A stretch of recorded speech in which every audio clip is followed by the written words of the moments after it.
Testing.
Good evening and welcome to tonight's agenda briefing forum. This evening is not a decision-making forum, it is a briefing on the agenda for the Ordinary Council meeting which will be held next Tuesday, the 22nd of October 2024. I'd like to remind everyone in the chambers to ensure that comments are respectful to the Council and all meeting attendees, including city officers and those in our public gallery. Please note that the meeting is being live streamed. I'd like to acknowledge the traditional custodians of the land on which we are meeting, the Whadjuk people of the Noongar Nation, and pay my respects to elders past, present and emerging. Item 3 is announcements, and there are none this evening. Item 4 is attendance. Councillor Clark has provided an apology for this meeting and Councillor Bull is attending via electronic means. All other councillors are present in the chamber. Item 5, disclosures of interest. Any councillors have an interest to disclose? Councillor Ostaszewski. Thank you. My interest is an impartial interest, and it's just in regards to 10.1.3. One of the people who's giving a deputation tonight on this item, I have worked with them in a community organisation and have had a lot to do with this person with community work. So I'm just making that impartial declaration.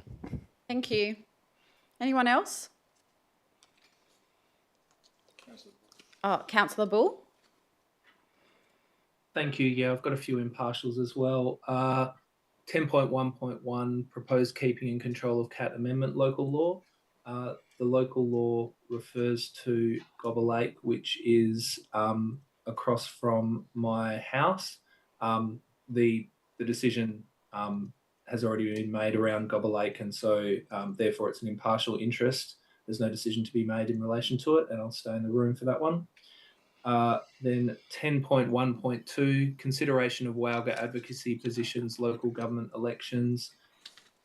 It's an impartial interest as I'm the Labor candidate for the next state election for the seat of Maylands. The item relates to advocacy positions. As I said, it's impartial, but due to the risk around apprehended bias, I will leave for that one. 10.1.3, proposal to lease Olive Tree House, 6 Blades Close, Morley. There are people involved in all of the tenderers other than Chorus Australia Limited who are known to me. It is impartial and I'll stay for that.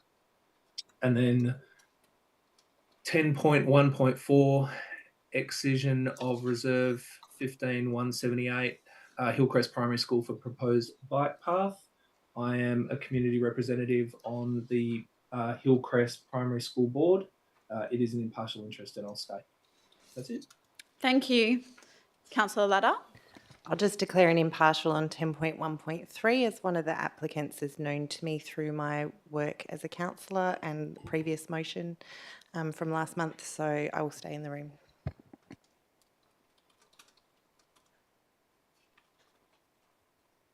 Anyone else? No? Okay, so we'll move on to item 6, which is deputations. And this evening we have 10 in-person deputations, and I'll explain how the process will work. Each person who is presenting a deputation will be invited to come forward to speak at the microphone for up to 5 minutes. As we get close to 5 minutes, I will let you know so that you can conclude your deputation. Once you have finished, councillors may have some questions for you.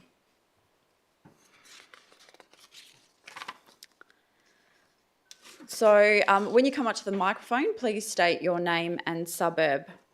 So the first deputation is in relation to item 10.1.1, proposed keeping and control of cats amendment local law. And we have Sandra Bolter has requested to speak in opposition to the officer's recommendation. Thank you, Mayor, and thank you for the opportunity to speak this evening. My name is Sandra Bolter. I am currently the chair of the Local Government Elected Members Association. I've been working with the Feral Cat Working Group who approached us to help us all get to the bottom of why the Joint Standing Committee on Delegated Legislation had said that the Cat Act doesn't authorise cat containment. I've been a former director of planning, so I've been on the employee side. I've been a councillor, and I wanted to say to you, it's 4 years since I was a councillor at Cottesloe, and my abiding memory was being the leader of the first council to ban balloons on a beach in Western Australia. And I can say to you that that remains with me as a very proud moment, and you have that opportunity tonight when you're no longer a councillor to look back and say, I was the first local government to lead cat containment, to look back on your time here, because I think you would do that were you to go down that path tonight, which I fervently pray. I was called a party pooper for wanting to ban balloons on the beach, but I pick up plastic every day when I walk, and I don't find birds strangled with ribbons anymore.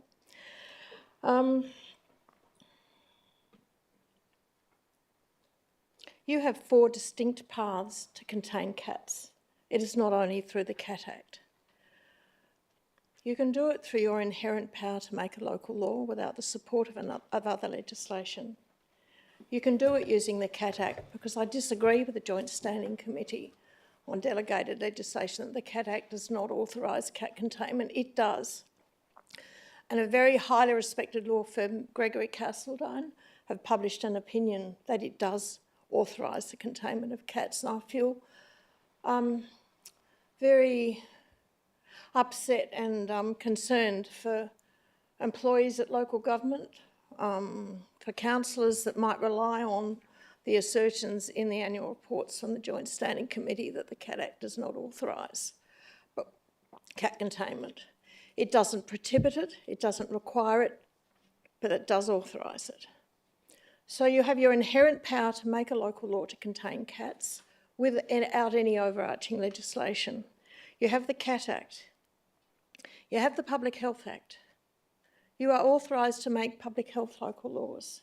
And the risks that roaming cats pose to human health, children's health, and other cats' health is quite high. And in a paper that we are about to publish, there's a list of all the infections and diseases that are transferred through cat faeces, kids picking them up and eating them in the park, cat scratches and cat bites. It's a very significant health act. And also you've got power under cat welfare laws to make a local law for cat welfare. So there are 4 paths for you to make a cat containment local law. The Walger opinion and the Department of Local Government opinions, I disagree with, but it's hardly surprising that they hold those opinions given a committee of the Parliament holds that opinion. And no one seems to have looked really carefully at why they're holding those opinions. And legally, they're not sustainable. I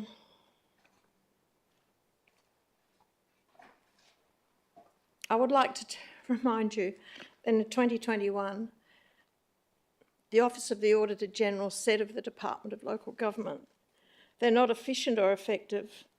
They lack fundamental aspects of good regulatory framework. They are not effectively using the information available to them. And I, as a mentor for many local government elected members who are members of my association, give me advices that they've received from the hotline, which are wrong. So I urge you not to respect the opinion of the department, but to understand that they've come at it mistakenly, not having sophisticated legal advice about what actually the Cat Act really does do. And I think I read a figure, about a third of local governments around Australia now have cat containment. Ms. Bolter, you've got 30 seconds. 30 seconds. So I just urge you all to be able to look back and say that you brought in cat containment laws for all the reasons, and I can provide the briefing note that I've prepared that explains all of that to you if you are interested in having it. Thank you very much. Thank you. Before you sit down, I'll just ask if any councillors have questions for Ms. Bolter. Councillor Palmer. Thank you, Madam Mayor. Thank you very much for your deputation. It was very, very informative. You mentioned the 4. I wrote down the Public Health Act, the cat welfare laws, And can you? There are four. Your council has an inherent power to make a local law without the authority of some other act of parliament, if it's necessary and convenient for the district. So it's an inherent power. There's the Cat Act, the Public Health Act, and cat welfare laws. So Thank you, through Mary. any of them, you could use that authority to make a cat containment local law. Thank you. That's lovely. you. Yeah. Any other questions? Deputy Mayor. Yes, thank you for coming tonight. I do have a question in case you do know. You mentioned the Cat Act and some of the discussion in the officer's report around the interpretation of the Cat Act and whether it does allow local governments to contain cats. And it is my understanding, or I heard, that when the Cat Act passed, the second reading speech in Parliament did specifically mention this issue. Are you aware of that? Yes, I am. In the second reading speech to the lower house and to the upper house that introduced the Cat Act, both members of Parliament that read that second reading speech said it did authorise the containment of domestic cats. And when you are interpreting legislation, it's lawful to use a second reading speech to interpret as an extrinsic aid to interpreting legislation. And the second reading speeches both say that it allows for the containment. Is it possible maybe to send us the excerpt for all councillors? It's in the paper that I've written. And we have it? So I have a paper, it's fully annotated. My problem for you all is this. I'm no longer a legal practitioner. I'm a former legal practitioner. I don't have a practice certificate. I can't get advice. And if you're wanting to be a very active counsel, I get a QCSC, senior counsel, to analyse my advice for you, pay for it, and be satisfied. But Gregory Castleton, of eminent lawyers, have said the Cat Act authorises cat containment. Yep. And I've read that advice and I agree with it, and I've puzzled through it and I've formed my own opinion that it does. But my opinion doesn't count for a lot because I don't have a legal practice certificate anymore. Thank you. Thank you. Any other questions, councillors? No, thank you very much for your deputation. The next deputy is Bruce Webber. It's in relation to the same item, 10.1.1, has requested to speak in opposition of the officer's recommendation. Thank you, councillors, staff. My name is Dr Bruce Webber and I'm here tonight representing the Western Australian Feral Cat Working Group. I speak to you tonight on item 10.1.1 and I speak in opposition to the officer's recommendation. Our working group represents a collaboration of key stakeholders working on the management of feral, pet and stray cats. We are in full support of option 1 to make the Amendment Local Law 2024 as advertised. However, we are disappointed by the details put forward against option 1 for council's consideration, as they only present part of the situation and options available. Since you resolved in April to adopt the cat containment clause from the Shire of Northam's cat local law under section 82, there's been even more support across the state for cat containment. Just last week, we saw overwhelming support for cat containment at the Walga AGM. We are aware of additional highly reputable legal advice that shows existing policy is suitable for implementing cat containment laws. This includes the detailed position paper that you heard about from the Local Government Elected Members Association in the previous speech. With what the information under option 1 in this item did not mention is the full pathway you should be considering. First, there is no way to tell if the JSCDL will recommend disallowance, as the Section 82 pathway has not been explicitly pursued before. Second, even if the JSCDL was to recommend disallowance, this is not the end of the process. It is entirely appropriate for a local government to decline this recommendation, meaning that then the matter is considered with deliberation and a decision by the upper house. As a working group, we have been consulting over the past few months on this matter with upper house members of all political persuasions. They have told us that given the interest and repeated efforts of local governments to implement local cat laws for cat containment, that it would be entirely appropriate for a containment law to be considered by the upper house. The upper house can also seek their own legal advice on the matter, as well as making decisions on both a legal and political basis, unlike the JSCDL.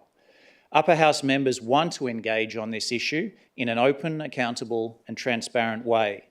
The primary pathway to enable this engagement is through a local government declining a recommendation of disallowance from the JSCDL. Councillors, in April you did the right thing by putting cat containment laws back into the picture for this city. You listened and responded to your community.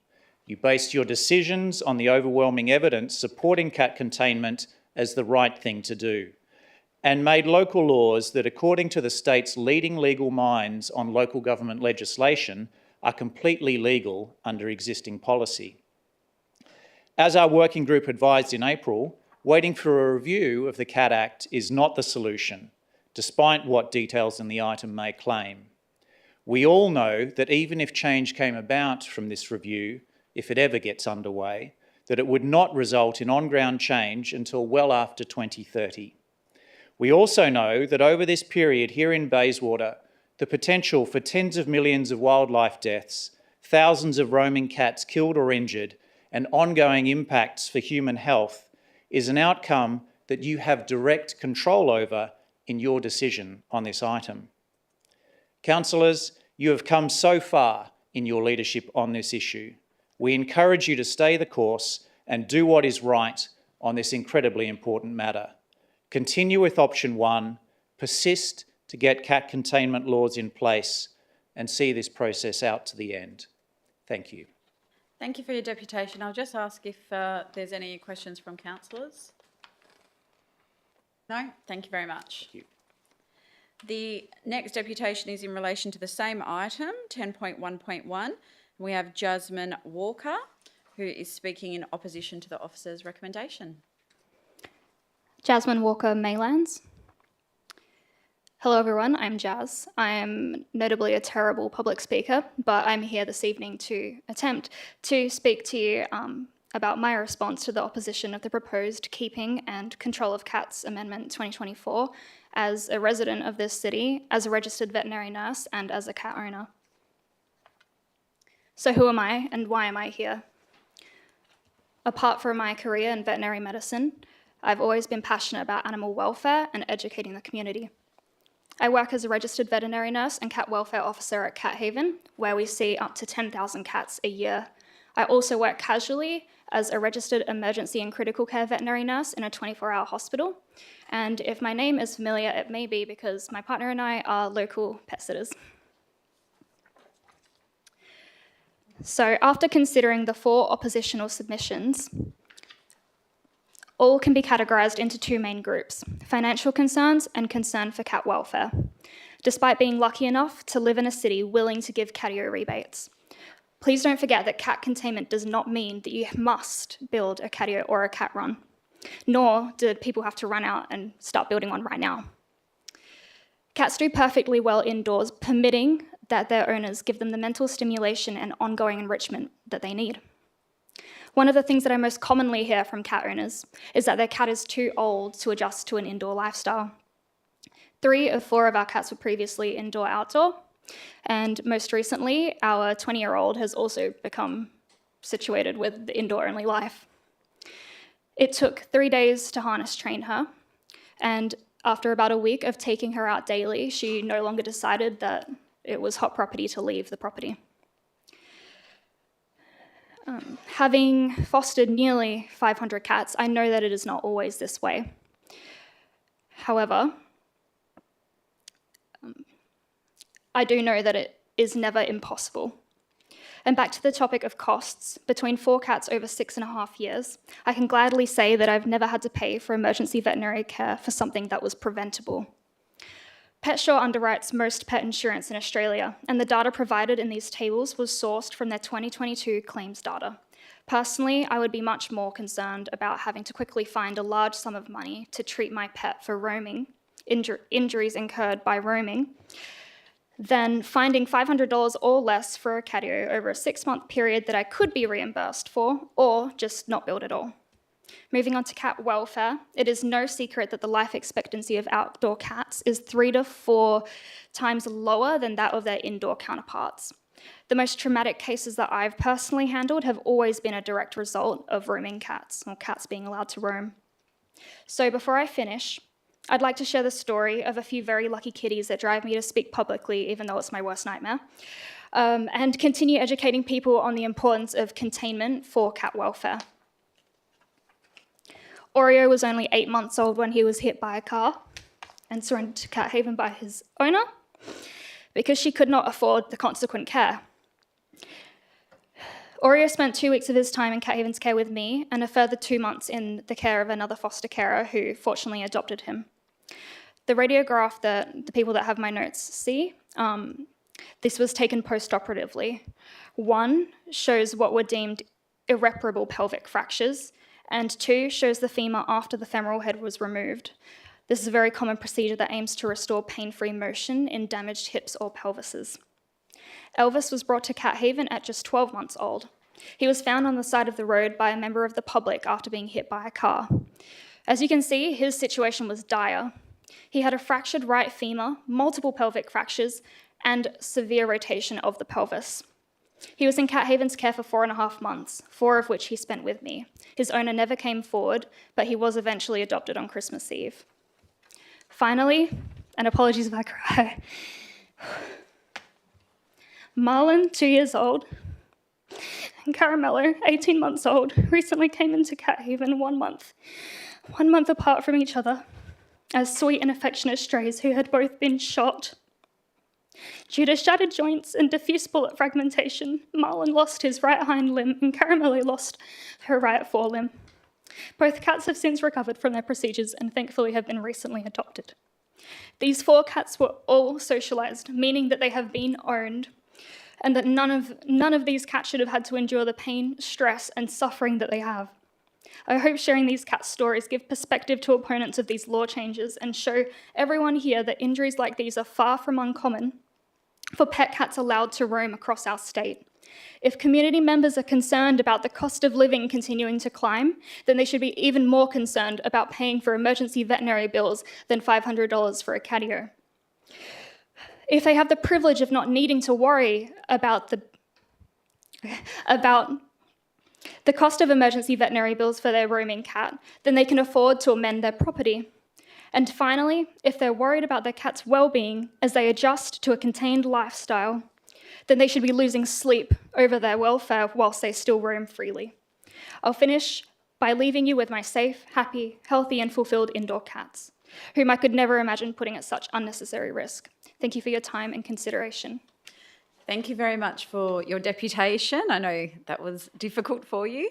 I'll just ask if anyone has any questions. No. Thank you very much. Thank you. Thank you. So the next deputation is in relation to the same item, 10.1.1. David Dyke has requested to speak in opposition to the officer's recommendation. David Dyke, View Street, Maylands.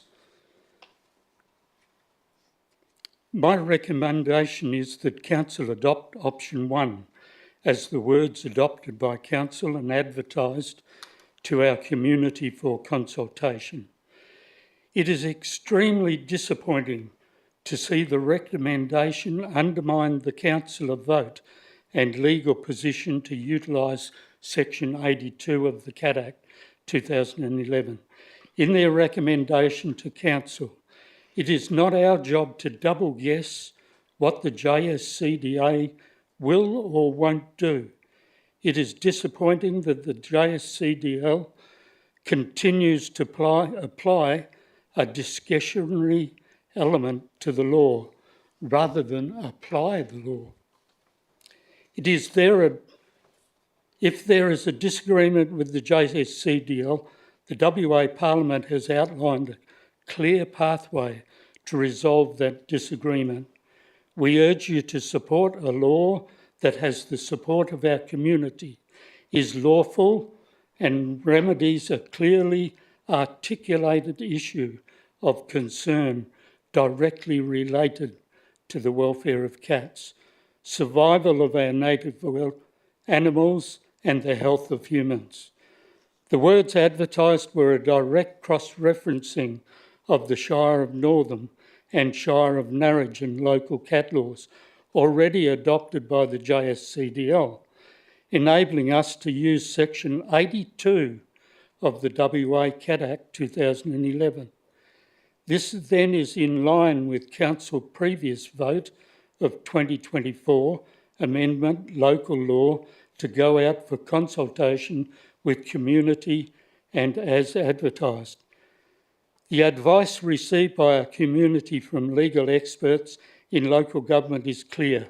The WA Cat Act 2011 does allow for the wording already accepted in the Shire of Northern local cat laws. These local laws were accepted by the JSCDL and have been successfully implemented and not been disputed at all. Furthermore, advice directly in relation to the legality of City of Bayswater local cat laws from the Local Government Elected Members Association says this: the Local Government Act provides wide powers that enable and authorise councils to enact domestic cat containment laws to stop domestic cats roaming in exercising their inherent legislative functions. Separately, the Cat Act authorises and enables councils' enactment of a domestic cat containment local laws and the Governor's authorisation of Cat Act regulations. Furthermore, the Legima advice makes the important point that given the increasing evidence that JSCDL decision making has been discretionary, then they must also accept that there has been a seismic shift in evidence and public perception. Our policies and understanding of this issue has changed markedly over the last decade. Legima says, JSCDL 2014 approach is outdated by contemporary scientific research and data evidence. Moreover, significant policy changes since 2014 reflect the step change in the increasing societal intolerance of roaming pet cats. A fit-for-purpose discretionary decision must be merit-based and reflect contemporary knowledge and policy. Since 2014, the mounting evidence informing state and federal government policy changes shows the need for local government to exercise their legislative powers to stop domestic cats from roaming through containment. Furthermore, an increasing number of local governments are recognising this urgent need to require domestic cat containment as a core part of responsible pet cat ownership. To finish, to not proceed with the Local Cat Act words as advertised in our community following the support of our council would be to agree with the JSCDL that responsible cat ownership is not and should not be a matter of concern to our community, or that there is a legal mechanism to fix it. We absolutely dispute that summary. Thank you. Thank you for your deputation. Any questions from councillors? No? Thank you very much. Thank you. The next deputation is in relation to the same item, 10.1.1. Rachel Roberts has requested to speak in opposition of the officer's recommendation. Thank you. Rachel Roberts from Bayswater. I'm just following up the previous four, in my view, excellent deputations. I wanted to add to what was said, just to say that I oppose the officer's recommendation. I would urge the council to adopt the option 1 as the words that were advertised to our community for consultation. I'd like to note, first of all, though, that the way in which item 10.1.1 is written was unhelpful to me and confusing. Could council please confirm which attachment has exactly the wording that was adopted by council to go out for advertising and community consultation? Was it attachment 1? I couldn't actually figure it out. Does anyone? Attachment 3. Attachment 3. Okay, all right. I'm not sure that was actually in there correctly, but anyway, I'll let you check that. So going with attachment 3, supporting attachment 3, it looks like. It appears that council officers are recommending to you that we go back on your commitment to our community to pass effective and responsible local cat laws. It appears the only reason is that they do not want to ask the JSCDL to consider a lawful amendment to our local cat laws. This is not good enough. As pointed out in the deputation by David Dyke and Jasmine Walker, this amendment remedies an ongoing issue of regulatory failure, impacting the welfare of cats, our native wildlife, and local residents' rights to enjoy their property without a neighbour's cat in it, and the not well understood but critical human health impacts of roaming cats that can result in hospitalisation and death. We're not sorry that this is a discomfort for the JSCDL to come to terms with. When there is mounting evidence that the local cat laws we will pass, hopefully, are supported, evidence-based and lawful. We're not sorry for that discomfort. I would argue that for the JSCDL to try and stop these local laws undermines the good faith in which local councils are approaching them, as well as becoming ridiculous. The WA Cat Act does not prohibit cat containment, so inconsistency is not arguable. Furthermore, the WA Cat Act clearly provides for domestic cat containment, and we are not asking for the stringent cat containment that is presently in the Cat Act.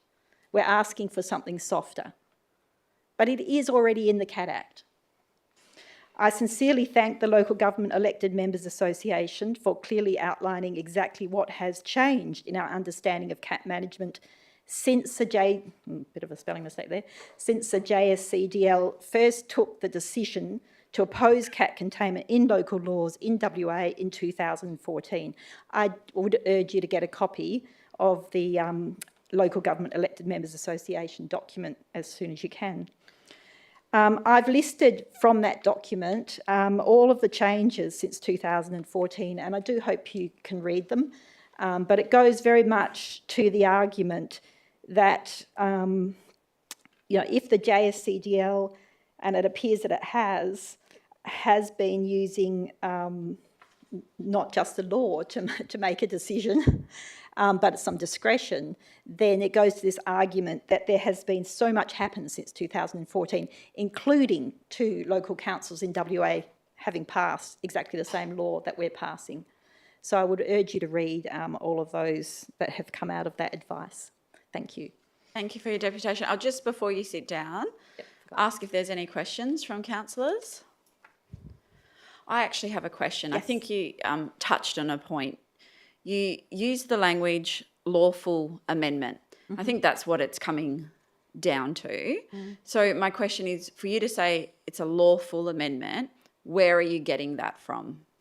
Well, I'm getting it from the fact that it's already been passed in 2 local council areas. Yep, okay. And the Gregory Castledine advice as well. So are you aware of the advice the JDCSL has provided in regards to the Northam and the... they've said it was an aberration, I think. Okay. Was that correct? Narrogin. They've said it was an aberration. They've addressed that as to why they don't... An aberration, is that what they said? Oh, I was just wondering if you're aware that they... That's my understanding, that they thought it was a mistake or that they passed it accidentally, but don't know. Okay. Because I... No? What was it? Oh, I don't know then. Sorry, don't know the answer. No, just wondering. Yeah. And can I ask, I know that you're part of a group of people that are passionate about this issue. Yeah. Since Bayswater has tried to get this through, have any of you met with members of the JDCSL? We're not allowed to. They won't meet with community? No. About it? Okay, I'm just wondering. Yeah. Thank you. That's all my questions. Anyone else have any questions? No, thank you very much. Thank you. Okay, so we now move on to a different item. So in relation to item 10.1.3, which is proposal to lease Olive Tree House, 6 Blades Close, Morley, Brett Ingram has requested to speak in opposition to the officer's recommendation. Good evening all, Brett Ingram of Perth. I'm the new CEO of the Western Australian Aboriginal Corporation, Stolen Generation Aboriginal Corporation, and we are opposed to 10.1.3 to lease Olive Tree House. We have the trademark of Yokai, so I'll say Yokai instead of going through Stolen Generation Aboriginal Corporation. At Yokai, we support stolen generation survivors and their families, and I'm here tonight to request that Yokai be granted the lease to Olive Tree House. The location could be the first healing centre for stolen generation people in Western Australia, building a socially and culturally safe space to empower individuals and communities to overcome trauma. Yokai will create a facility that offers a range of support services to stolen generation members and the broader community. The history and legacy of stolen generation is deeply painful and something I'm fully aware of as a direct descendant. My father was stolen from the Midwest in the late 50s. Many survivors like my father live with the trauma of being forcibly removed from their families, culture and country. The impacts of this trauma goes beyond their childhood, continuing to affect their health and well-being. Research shows that stolen generation survivors and their children face significantly higher levels of disadvantage compared to other Aboriginal people. This means there is a gap within the gap, and I'm referring to closing the gap. So stolen generation people are 50% more likely to be charged by police, 15% more likely to consume alcohol at high levels. If you'd like more information on this, I'd refer you to the Make Healing Happen report from the Healing Foundation. There is an urgent need for a healing space that addresses both the emotional and practical needs of stolen generation survivors and their family. We propose a healing centre that will provide a culturally safe space for counselling, mental health support and reconnecting with culture and community. The Olive Tree property is ideally suited, offering a central location and environment that can foster healing and reconnection. After a review of the officer's report, we were lacking in two areas. We were par on the rest of the areas within the assessment criteria, but we were lacking on two, and I'll touch on those now. So financial stability. Yokai has been around for 10 years. We are the operational arm of the Bringing Them Home Committee, who've been operating for 25 years. Both organisations receive bulk of their funding from government agencies such as NIAA, Healing Foundation, NACCHO and others. Over the life of these two organisations, we have delivered programs such as advocacy and truth-telling, commemorative and educational events, mission family reunions, healing-related evidence-based collective community healing programs developed over decades of community work. The second area was the rental amount. We received a score of 0 in the rental amount in the assessment criteria. In our tender submission, we clearly stated that we prefer a peppercorn lease, but we're more than happy to negotiate a lease rate with the council. We are confident that we have sufficient income and current funding agreements and future funding agreements to allow us to cover the lease and the operating costs.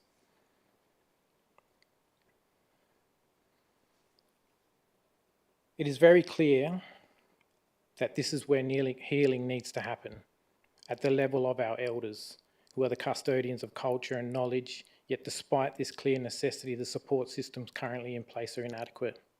Stolen generation survivors are often left without tailored, culturally safe services to address their unique experiences of trauma. By establishing a dedicated healing centre, we can ensure that a healing process begins with those who have borne the weight of these historical injustices. This centre would not only serve the elders, but would ultimately benefit the families and the broader community, fostering a ripple effect of healing that is sorely needed. In essence, investing in stolen generation elders is not just an act of support, it is a critical step towards healing entire families, communities and generations to come. In closing, we oppose the officer's recommendation and believe Yokai are the most suitable candidate for this lease. not to discredit or disrespect the preferred candidate, but this organisation already has 5 office locations and they want to move one of their offices to this location. So they already have 5. Yokai currently have no location to deliver this support. Lastly, the City of Bayswater could be the location for the first healing centre for stolen generation people in Western Australia. This is a much needed service to help stolen generation survivors and their families heal. Thank you. Thank you very much. Just before you take a seat, I'll just ask if there's questions from any councillors. Deputy Mayor. Yes, hello, thank you for coming tonight. I do have a few questions. So, are you aware of Council's decision from last month around your group's request to have a healing centre and using At the RISE?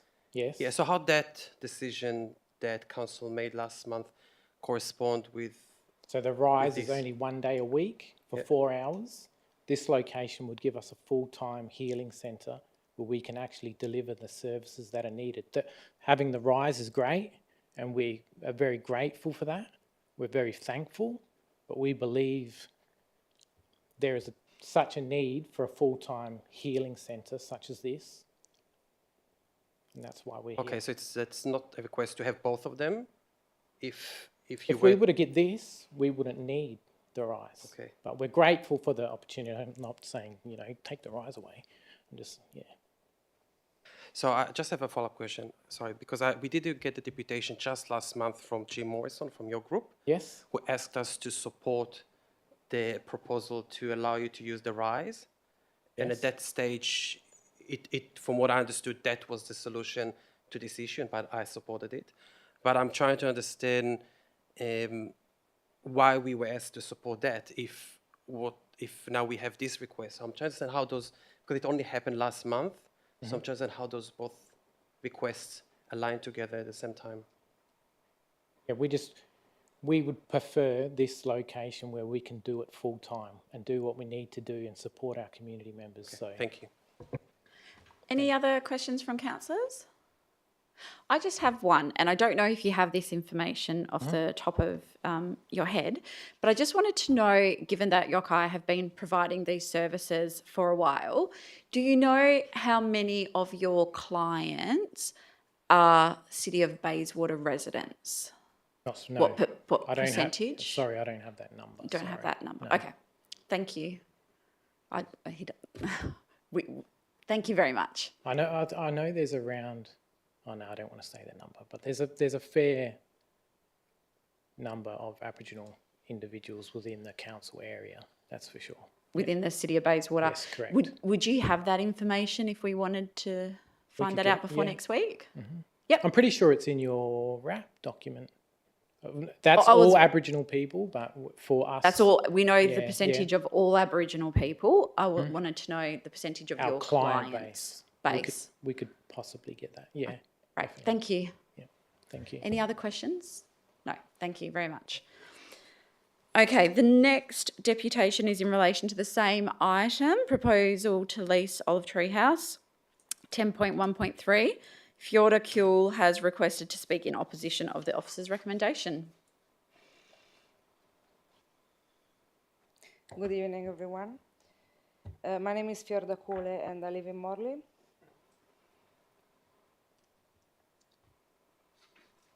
I'm speaking on behalf of Umbrella Multicultural Community Care Services, Umbrella.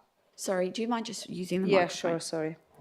In regards point 10.3.1, to lease the Olive Tree House in Morley, which is in opposition to the officer's recommendation. While Umbrella is primarily known as a home care provider, we bring much more to the community through a range of federally funded programs and projects that extend far beyond home care services. They are all designed to benefit the entire City of Bayswater community. We are beyond home care. We are a hub for community support. Although Umbrella Home Care remains central to our work, Umbrella is committed to meeting the broader needs of older adults in Bayswater. Our proposal for Olive Tree House focuses on offering services that address a wide range of challenges faced by seniors, including navigating the aged care system and addressing social isolation. A pivotal program that will have a profound impact on the community is the Care Finder program, particularly in light with the upcoming changes in aged care, such as the Support at Home program. As the aged care system evolves, many seniors will need guidance and support to navigate these changes and make informed decisions about their care options.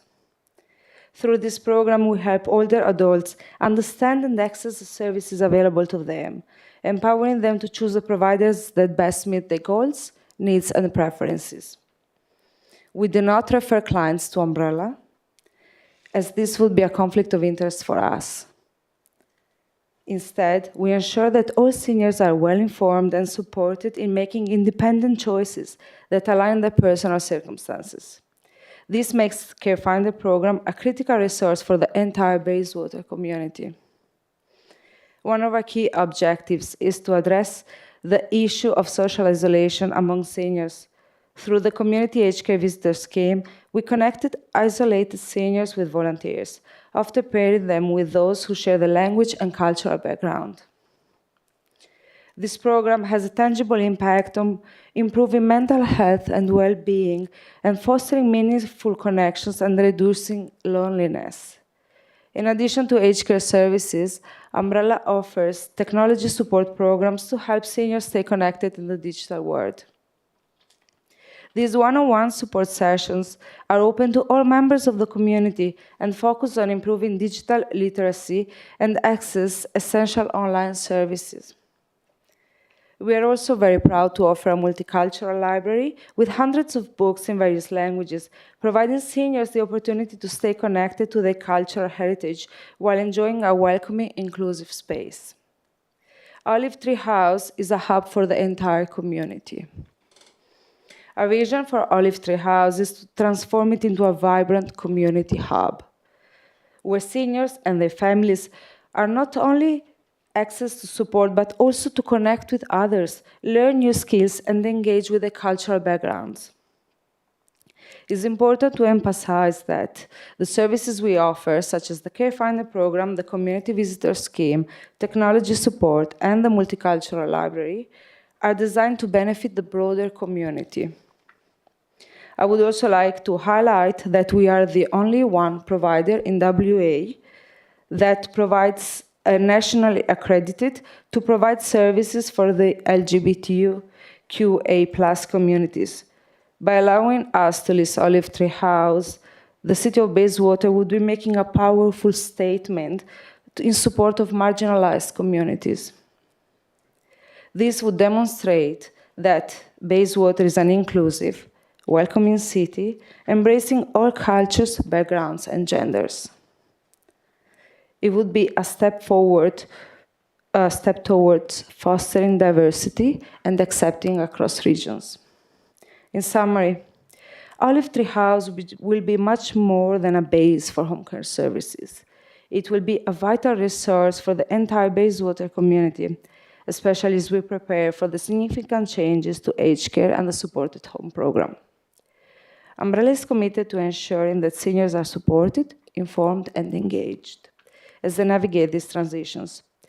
We ask the councillors and the mayor and the city staff to consider the needs of marginalized communities and show that Bayswater is truly inclusive by allowing Umbrella to lease Olive Tree House.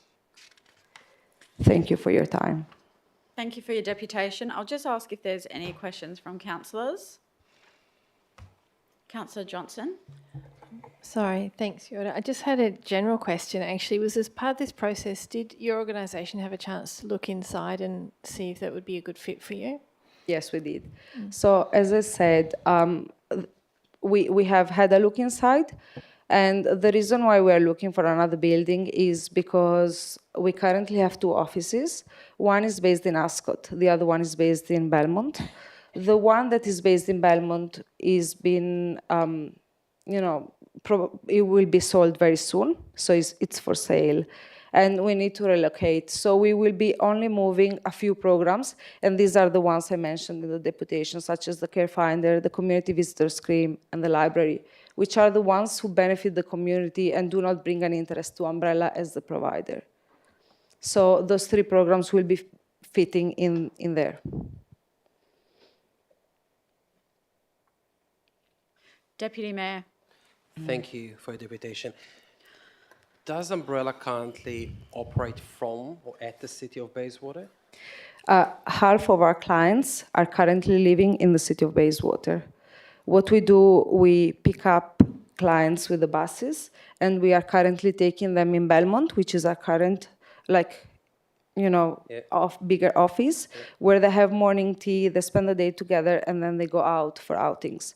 If we are relocating to Olive Tree House, that means that the clients who live within the City of Bayswater will have to drive less, because they will be just going from their home to Olive Tree House, and then they will be going out for the outing, which is a day at the park or whatever is being planned.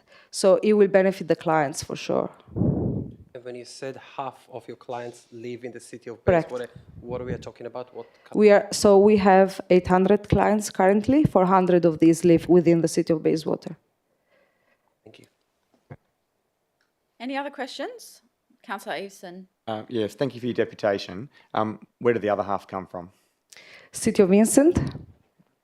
Thank you. Any other questions? No, thank you for your deputation. Thank you. Okay, so the next deputation is in relation to item 10.3.1, the Better Bins Plus Go FOGO bin size options, and Rachel Roberts has requested to speak on this item. Thank you, Rachel Roberts from Bayswater. I'm speaking in support of the officer's recommendation with respect to increasing education across the area of waste and bin services. I would like to mention our disappointment that this issue has been used as a political leverage during election time over the last few years, particularly when facts and available solutions aren't provided when problems are identified. The City of Bayswater has provided an incredibly good service to ratepayers while transitioning to a new and better organic waste system. We hope we all remain clear about our ambitions to divert waste from expensive landfill and meet the community-wide need to reduce the amount of waste going to landfill. I understand there's a $447,000 grant money available to aid in the successful transition to smaller general waste bins. There should be no doubt that we can do it if we make sure people clearly understand the benefits, are informed and provided with solutions to meet their needs. What should be promoted is a significant financial and environmental benefit across our local council area of diverting waste from landfill, of becoming community leaders. The organic waste coming from our kitchens is an excellent resource for improving our local soils as opposed to burying it in expensive landfill sites. Composting with FOGO is the cheapest and easiest way to process organic waste if you're not able to do this on site to improve your own soil with your homemade soil conditioner. We understand that the City of Bayswater's FOGO system costs almost half as much per tonne for ratepayers. That's a significant saving. This is an excellent outcome for ratepayers along with diverting waste from landfill. We know landfill and other energy-intense processes are only going to become more expensive. Introducing FOGO was one of the best things our council has ever done, and we should be shouting that from the rooftops. It should mean that most of us can reduce our general waste bin if we're sorting waste correctly. It's time to explain to our community that taking the step to reduce our bin size and making sure our waste ends up in the right bin to be recycled or reprocessed is the City of Bayswater way of doing things. It's a good and responsible action to take. Increasingly more materials can be recycled in curbside recycling, but it will require ongoing education. We need to be highlighting the changes and opportunities that will keep arising with changes in manufacturing materials to divert waste to landfill. And even in the last couple of months, we've seen meat trays are now number 1 recycling, not 5 that they used to be. Things like toothpaste tubes can now go in your curbside recycling bin. So we are seeing these changes, and look, it is going to be a long, hard battle. I'm a school teacher. I'm constantly telling kids we are living in a waste revolution. There's a lot of technological change, and we're just getting the brunt of it during these years. Enviro House has committed thousands of voluntary hours and 24 years of work in the City of Bayswater to increasing community awareness and education around responsible waste management. Our ongoing survey results from our education programs demonstrate that householders understand more about waste management generally and feel confident about their skills and ability to contribute as a result. It's difficult to reach everyone, and with a changing population, this education will have to be ongoing in schools, the community, and for households while we're in this materials revolution. We would ask that Council commit funds to a continued awareness raising and education program regarding the community-wide benefits of sorting waste correctly and diverting waste from landfill. Anyone working in this area knows that people generally want to do the right thing. They want to know and be educated and also be heard. Perhaps we just need to be more creative in how we reach more people and understand that 10% of households will need capacity for more general waste. We'd ask that the City of Bayswater continue to work with us in what has been an important collaborative and successful partnership to achieve our waste aims to date. But we would add that mixed messages are going to be incredibly unhelpful and can undo a lot of this work. Thank you. Thank you for your deputation. I'll just ask if there's any questions. Councillor Eason. Yeah. Thank you for your deputation. I'm interested in regards to the source of the issue. So packaging standards seem to be the source, and I'm just interested, is there any advocacy that's actually with the state government on trying to enforce packaging standards, making it easier for consumers to make the right choices and get rid of waste in the right bins? Because that seems to be a challenge for us. Look, I just think it's an ongoing challenge, and yes, lots of people are talking about it all the time. It's just going to be hard work, and I don't think there's any easy way around that. In WA, we're quite isolated, so we often see recycling systems come and go, which is also very disabling or unstabling. What's the word I'm looking for? But yeah, so look, it's just going to be hard. I just think we have to lead from the front, say we can do it, and just keep the education going, keep funding it. Yeah. And just to follow up on this one, so in the report it talks around the average bin fill rate at the moment in the litres, and you see that 168 litres on average across the district, so quite considerably higher than the 140 litre proposed fortnightly service. Yeah, yeah. I also noticed that they also reported that people who weren't supportive of the system tended to have much fuller bins and were contaminated with things that could have been recycled or gone into FOGO. Seemed to be in the report as well. Okay, thank you. Yeah. Any other questions? No, thank you for your deputation. The next one is in relation to item 10.5.2.8, the Walga Model Local Planning Policy Tree Retention. Wendy Garstone has requested to speak in opposition to the officer's recommendation.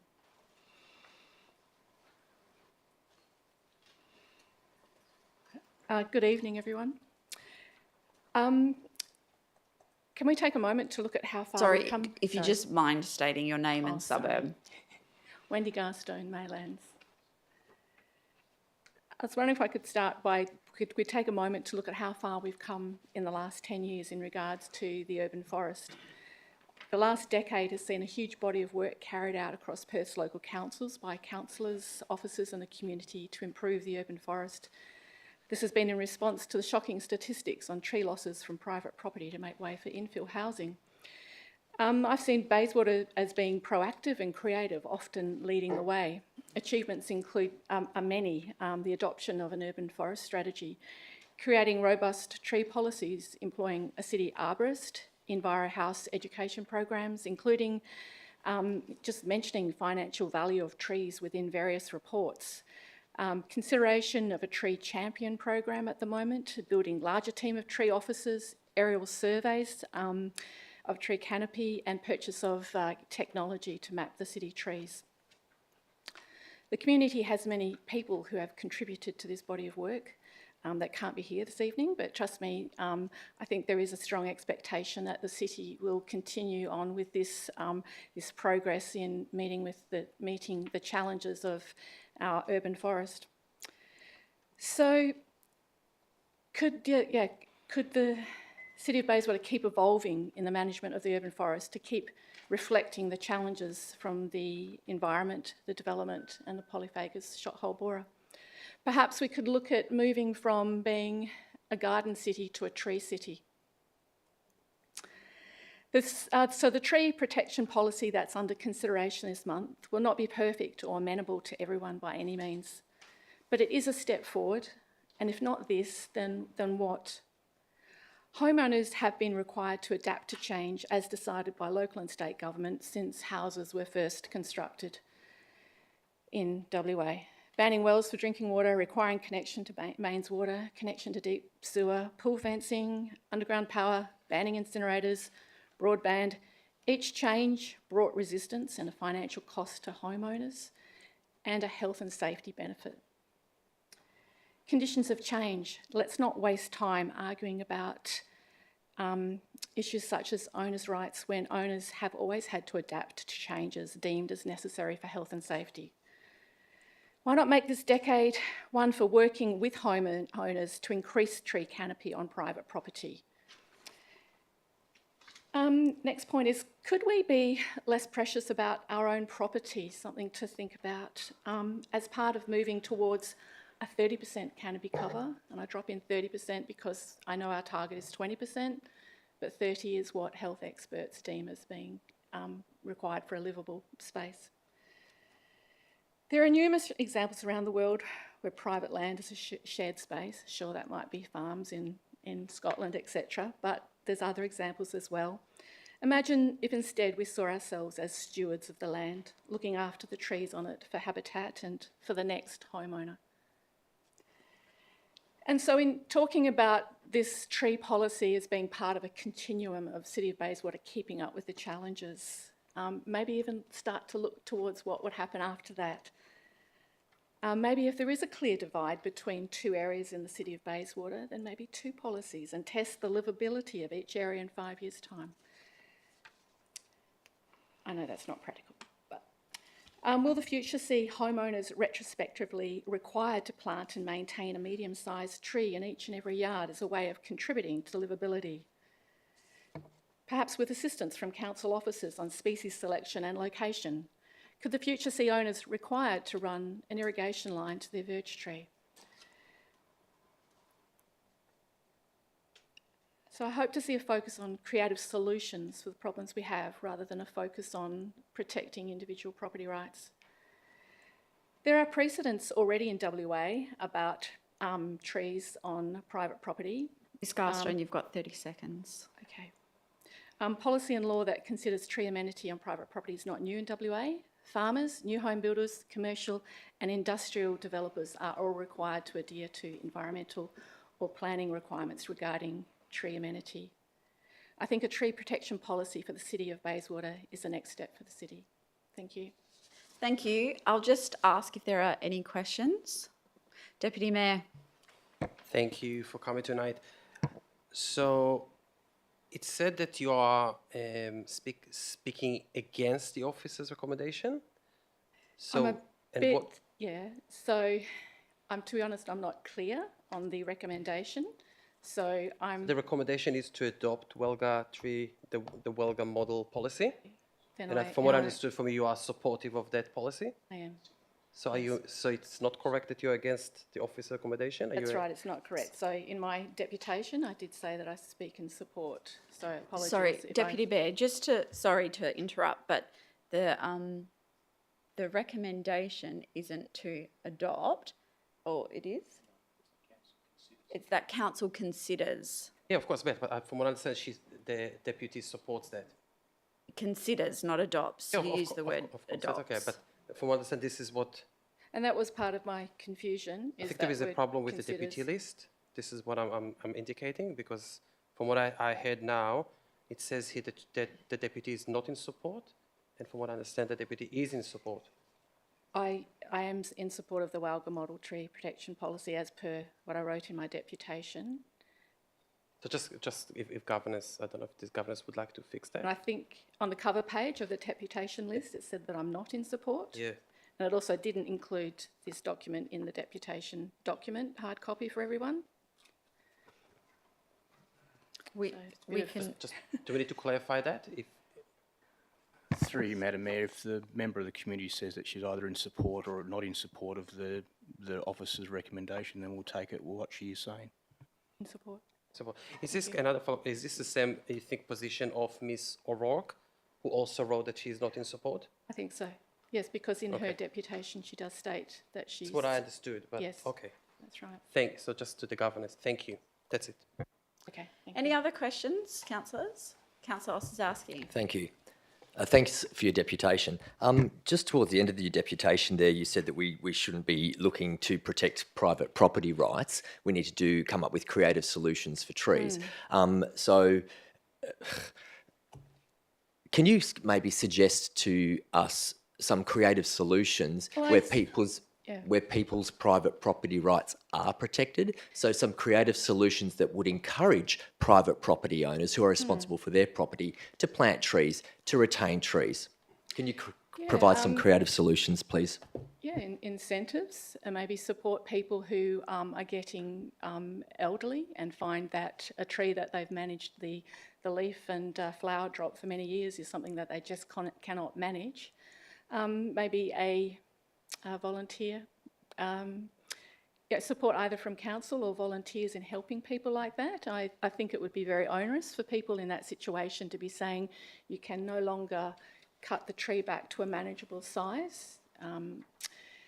Let's see, other examples, maybe incentives for somebody who has got I understand the inequity that somebody who happens to have inherited or acquired a tree that's huge and it's beautiful, but then next door there might be nothing. So I appreciate there's an imbalance. So perhaps it's a rates deduction. Let's see,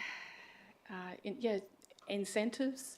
I'm happy to come up with a list of other ideas further to what I've suggested this evening. Yeah, thank you. So I heard two incentives. One was to perhaps encourage volunteers to come and help people. And the other incentive I heard was for a rates incentive to encourage people to increase canopy on the land through a rates incentive. Yeah. I'd appreciate more incentives if you would be able to provide those. Sure. I have a concern about private property rights. No worries. Thanks, Stephen. Any other questions? I have a question. So your understanding of the Walga model, that you support the Walga model, Yes. do you see that as taking away private property owner rights? I see, that some people will feel, being told what to do. Yeah, of course that's going to be the take for some people. That it would have implication. People that have been looking after their own garden for many years, to be then told how to manage their own garden, which includes trees, then that so I see that as they will feel that way, but I feel like the bigger picture is more important, that trees that are large and mature, that have been part of a backyard for many years, as ownership changes, I see them as being a shared amenity as well. Okay. And can I just ask, as someone who wants to retain and increase canopy, do you see that a policy such as this could actually have the reverse effect, that people who don't want to be told what to do with trees in their own backyard may in fact chop down trees that they have before they reach a certain height or before this gets imposed, and it would actually have the reverse effect of diminishing our canopy? That's a risk, absolutely. And maybe one of the I guess to only know that would be to gauge the feeling in the community to find out if that's the case. I mean, there would be some that would do that.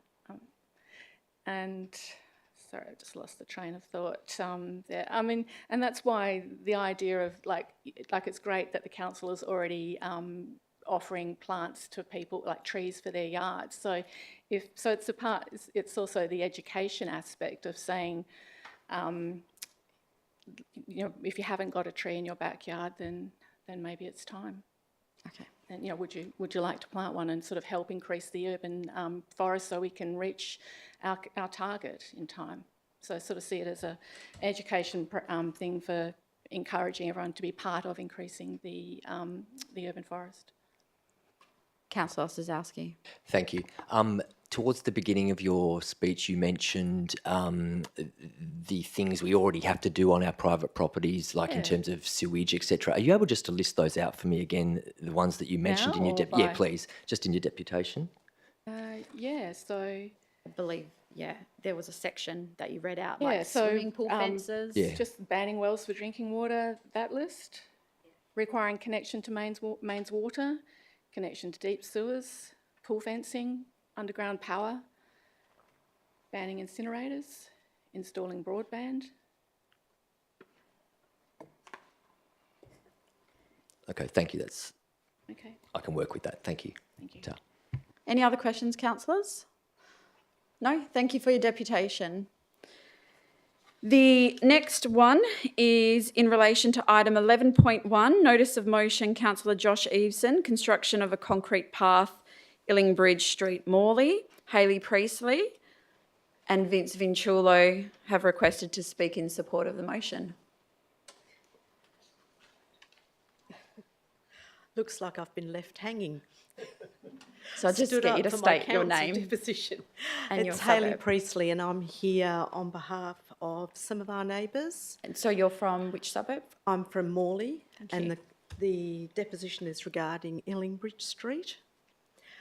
In summary, we have a wide demographic in that immediate vicinity. We have elderly people with mobility issues down to young families with children. Plenty of pets and plenty of outdoor activity because of the Emberson Reserve down at the bottom, which is governed by Payne Road, Emberson Road, Spruce Road and Beverley Street. The street in question is considered an access road, and as such, people travelling down there are only going to their residences. There's no other purpose to travel down that road. There's been an application made for a footpath to be constructed in that area. All the affected residents have got together, hence being here now representing their views, and they're in opposition to it for a variety of reasons. Mainly, the area doesn't require that footpath. The pedestrian traffic is not there to justify such a large expense, and it is on such a short section, which is pretty much a path to nowhere. Because it doesn't link into other pathways. At the other end of Illingbridge Street is a cul-de-sac, so that's kind of what we're working with. I suppose the main point we're trying to get across here is it's not supported, and for a variety of reasons, and some of those I need to actually counter some of the submissions that have been made. One of them is access to schools. So there would be an assumption there would be children walking down that path if it is constructed to attend school. Well, if you look at the locality maps and catchment area, the school that has been named is Hampton Park Primary School, but that catchment area ends at Spruce Road, so it doesn't even go into Illingbridge. The catchment area that Illingbridge Street would come under is predominantly Noranda Primary School, so it's north of the proposed footpath. There is also reference made to the linking up of the train station, Benara Road and other paths. Again, that is north of, not the proposed construction area. The train station will be, or is, north of Benara Road. So again, that end is a cul-de-sac, so it wouldn't constitute construction of a footpath under your footpath policy. What I couldn't make sense of, and please help me out here, is in the criteria in the road hierarchy, it's listed district distributor, which I would understand to be a main road, local distributor and local access. Now, in your definitions, you have a definition for a short cul-de-sac and a local distributor road, but there isn't a definition for a local access road, and that would help, I think, with some of the debate on this. What we're also concerned about is this, it's an old street, it has a lot of old trees, and as we know from the clearing for the rail construction, there is a lot of displacement of wildlife and trees as well that support that, and that is filling into other concerns about the canopy for the City of Bayswater. So we are concerned about those trees, even though the measurement comes under sizing from the edge of the road and the verge across.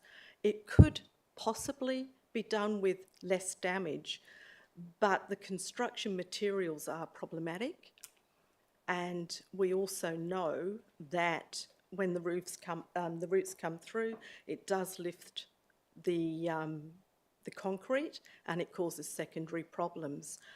And one of our neighbours who cannot be here tonight has severe mobility issues and fell on Emberson Road footpath, which is well used because of exactly that, tree roots pushing up the concrete. That, by the way, has since been repaired, so they are grateful for that. We have other people with mobility. If you could summarise. Okay, we have other people with mobility issues that do not support the construction of the footpath. So in summary, we think that that's a huge expense with a footpath to nowhere. It doesn't link into anything else. That money could be better used elsewhere. The pedestrian traffic does not constitute that amount of expense. And as other depositions have made, it certainly does not suit the anaesthetic of the area. Have I covered that, everybody? Thank you very much for your deputation. I'll just ask if there's any questions from councillors. Councillor Eveson. Yeah, thank you. Thank you for your deputation. And thanks for everyone for coming along tonight. I just had a question regarding the footpath location. There's a west side and an eastern side of Illingbridge. Is there any difference, or I guess is there a preference from the property owners of Illingbridge if the footpath was to go ahead, which side it would be on? There would be less resistance on the eastern side because a lot of the trees there were cleared when those properties were redeveloped and subdivided. I don't think that same process would happen now with the change in the City of Bayswater policies. So as a path of least resistance, pardon the pun, that would be the obvious. Any other questions, councillors? Councillor Palmer. Thank you. Thank you for your deputation. With regards to the trees, no mention has been made previously when this has come up to be operational that trees were going to be cut. So there's no trees going to be cut because the pathway's in front? Whether it is or not becomes a practical option of if you construct a footpath over tree roots, at some stage there will be conflict. trees continue to grow. The materials of concrete leach through, they can cause tree damage. Generally, from what I've observed, and I'm no engineer and I am happy to be corrected, is that you don't usually have concrete up against trees for whatever reason. Most of the footpaths that we have in Bayswater have trees sort of beside them. That's part and parcel. I understand, Of birch trees. but also the type of trees that we have down there, they are more of a surface root than a deep root, and when you're lawn mowing, they're there. They are at a surface level. So to construct the footpath means that you would have to dig out some of that root structure. And again, I'm not an arborist, I am an avid gardener, and I would be concerned if I was doing that to any of my trees on my property. Okay, thank you. Thank you. Any other questions? Deputy Mayor. Yes, hi, thank you for coming tonight. So I heard you mention that if the plans to construct a footpath go ahead, there is some preference for the eastern side? I don't think it should go ahead at all. Yep. I do not believe Yep. the pedestrian traffic is there to support such a proposal, particularly when budgets are tight and there is competition for the minimal dollars that you have. I understand, but if it will go ahead, your preference, from what I said, is on the eastern side? This is what I got from your previous response. That was an option that was raised. Okay. And my preference is that there is no Understand. footpath there. Yeah. And would you mind if I just understand, you live on the western side or on the eastern side of the I street? live on the western side. Thank you. Any other questions? Councillor, no? No? Okay, thank you very much for your deputation. Thank you. So, councillors, we've received 9 written deputations tonight in relation to items 10.1.3, proposal to lease Olive Tree House, 10.5.2.7, planning policy review significant tree register for private land policy and guidelines, 10.5.2.8, Walga model local planning policy tree retention, and 11.1, notice of motion, Councillor Eveson, construction of a concrete path, Illingbridge Street, Morley. These have been provided to councillors and are available on the city's website, and I will take those as read. So, for those in the gallery, just for your information, I know there's some people that haven't been here before. We're now going to ask if there's any questions from councillors on the items that were subject to deputations, if there's questions to the officers. So you're welcome to stay. No decisions will be made tonight, but you're also welcome to leave should you wish to do so. So, councillors, I'll now ask if there were any questions on the proposed keeping and control of cats amendment local law. No? Okay, Deputy Mayor. Thank you, so it was quick. Yeah, a question through the mayor to the city. Is the city aware of what we had at the deputations with regards to the second reading speech of the Cat Act that specifically indicated that Parliament wanted to allow local governments to use the Act for containment of cats? Is the city aware of that? And whether we can get a copy of that second reading speech? I obviously can get it by myself, but I think it should come from the city to councillors, showing what was referred by the deputies. Go to the Manager of Governance. Through you, Madam Mayor, yes, we are aware of the second reading speech and the advice that was provided by the Minister at the time in regards to that, and happy to circulate to the elected members. Thank you very much. Any other questions on this item? If not, are there any questions on item 10.1.3, proposal to lease Olive Tree House? Councillor Ladder. I'm just wondering if the city can provide us with more information on the applications, because all we saw was that little table and it's less information that we've gotten from all the other tenders in this particular agenda. And normally, can we get the commentary around each of the selection criteria and perhaps like their applications? I'll go to the CEO to respond. Yeah, through you, Madam Mayor, we've only done a shortened version for the purposes of the report, but we can issue that information to councillors through a memorandum over the next couple of days.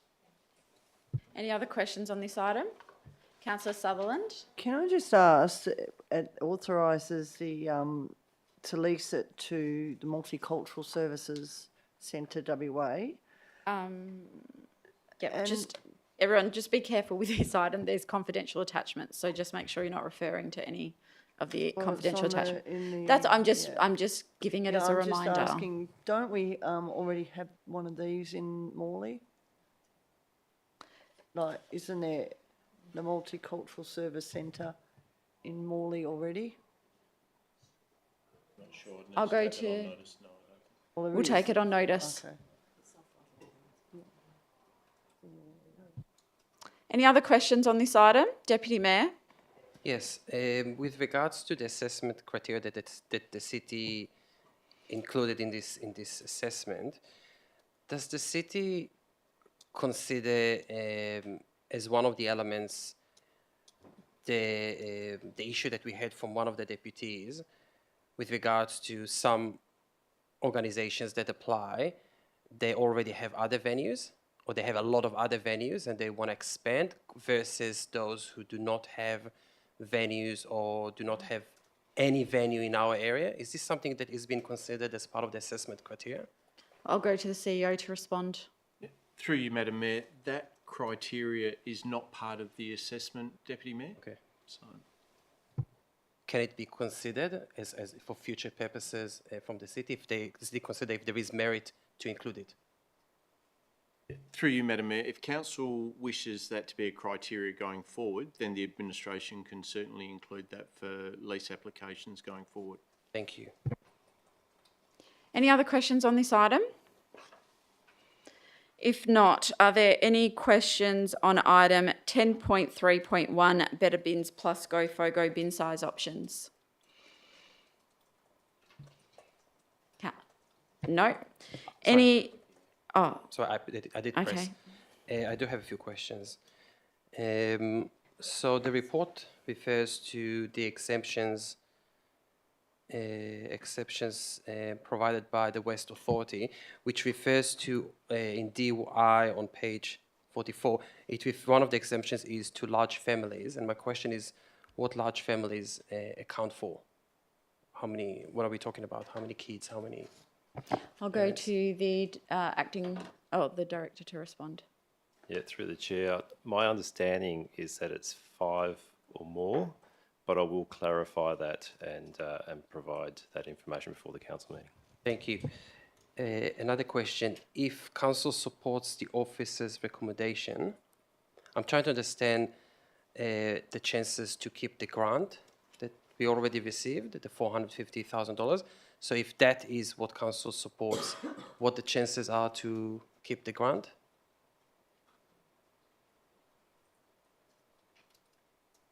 Or there is no chance that we will need to retain the whole money, the full money? Yeah, through the chair. The way the conditions are structured is that if any properties receive a 140 litre bin, then those properties will be accounted for in terms of that grant funding. So we can hold that grant funding. If there's more than 10% 240 litre bins out there where people have opted to go the 240 or keep the existing bins, if there's more than 10%, then there's criteria we need to meet in order for us to hold the grant funding for those particular bins. And that includes meeting the 65% recovery rate. So with regards to the officer's accommodation, what will the grant funding, how would that work?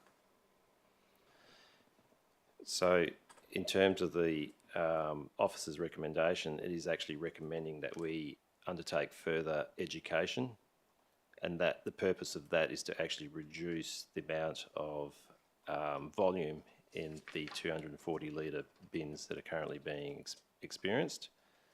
The thinking there is that that volume will reduce down to perhaps a level that would fit within a 140 litre bin. So will that allow, I'm just trying to understand, sorry, Director, so will that allow us to keep some of the grant funding or not? I'm just trying to understand what were the discussions with the Waste Authority? Through the chair, the actual recommendation does not say that we are moving to the 140 litre bins. The report is basically providing council some options to consider. I understand. I'm sorry, just a follow-up question. So if council supports the officers' accommodation, what will happen, which I understand does not support changing the bins, what will happen with the grant funding? Through the chair, if we reach the end date of the agreement, then the funding will have to be returned if we've made no changes to the bin size. Okay, so if council supports the officer accommodation, it means that by that date we would have to return the $450,000? Just to summarise, Through the chair, that's correct, unless there's another decision by council in the meantime. Of course. Thank you. So just a different question around this issue about the opt-in option that was provided in the table by the officers. So if that is an option that council supports, would that mean that there will still be some part of the grant funding that could potentially stay with us? Through the chair, that is correct. That just depends on how many 140 litre bins issued. Opt-in. Okay, thank you. Any other questions on this item? Councillor Palmer. Sorry, Josh. Yeah, sort of looking at obviously the different options. There were 7 options. Once an option is chosen, and let's assume that half of the bins at a minimum will be exchanged, what actually happens with the cost of getting rid of the larger bin? Whose cost is that? I'll go to the director to respond. Through the chair, in the report it states that the 140 litre bins would cost $60 per bin. That includes purchasing the bin and having those bins delivered, and also includes removing the 240 litre bin. So I just want to expand on that.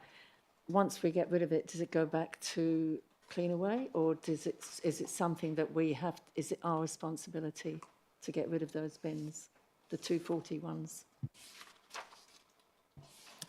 Through the chair, my understanding is that those bins go back to Cleanaway, the 240, but the 140s go to the properties, and they are actually the property of the city. Councillor Easton. Yeah, thank you. Similar question, I suppose. So my understanding was that the current 240s are on a lease arrangement with our waste provider, and if we were to facilitate the change, we would then trigger, I guess, multiple change-outs. The previous report did mention around a $2 million cost as soon as that happens. Is that still valid? Through the chair, that's correct.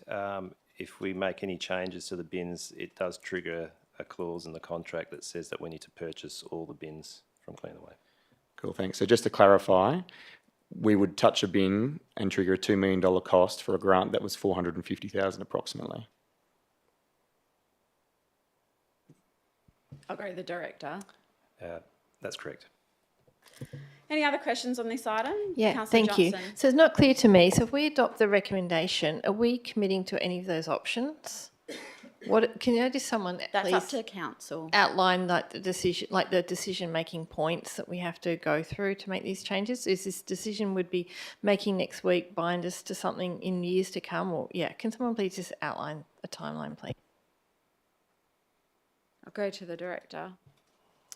Through the chair, the notice of motion that was put up previously requested a report with options to council. This report provides those options, and it does provide a recommendation in terms of reducing or doing education to try and reduce the volumes in the general waste bin, because what's highlighted in this report is that the general waste bins currently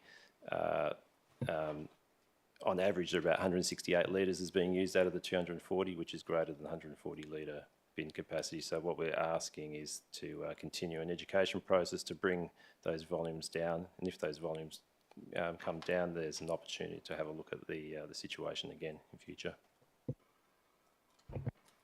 Thank you. That's a helpful summary. We also heard in one of the deputations that the cost of diverting waste away from landfill is a cheaper option. I'm wondering if any of, like the whole costs of reducing, the whole cost of improved education and reducing bin size has been modelled or could be provided to councillors, please.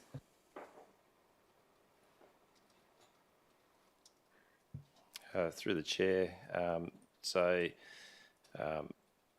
in terms of the education, I mean, we already do education at the city. We have an education officer. We do conduct regular events and attend different places to basically do some education and to teach people how to sort. What we're talking about is actually increasing that and perhaps having a greater focus on it, and also tapping into other resources such as the MRC. They also help out with education. We probably could tap into their resources more so. In terms of the cost attached to that, we're not expecting a large cost, and that can be absorbed into the actual waste charge that we currently collect.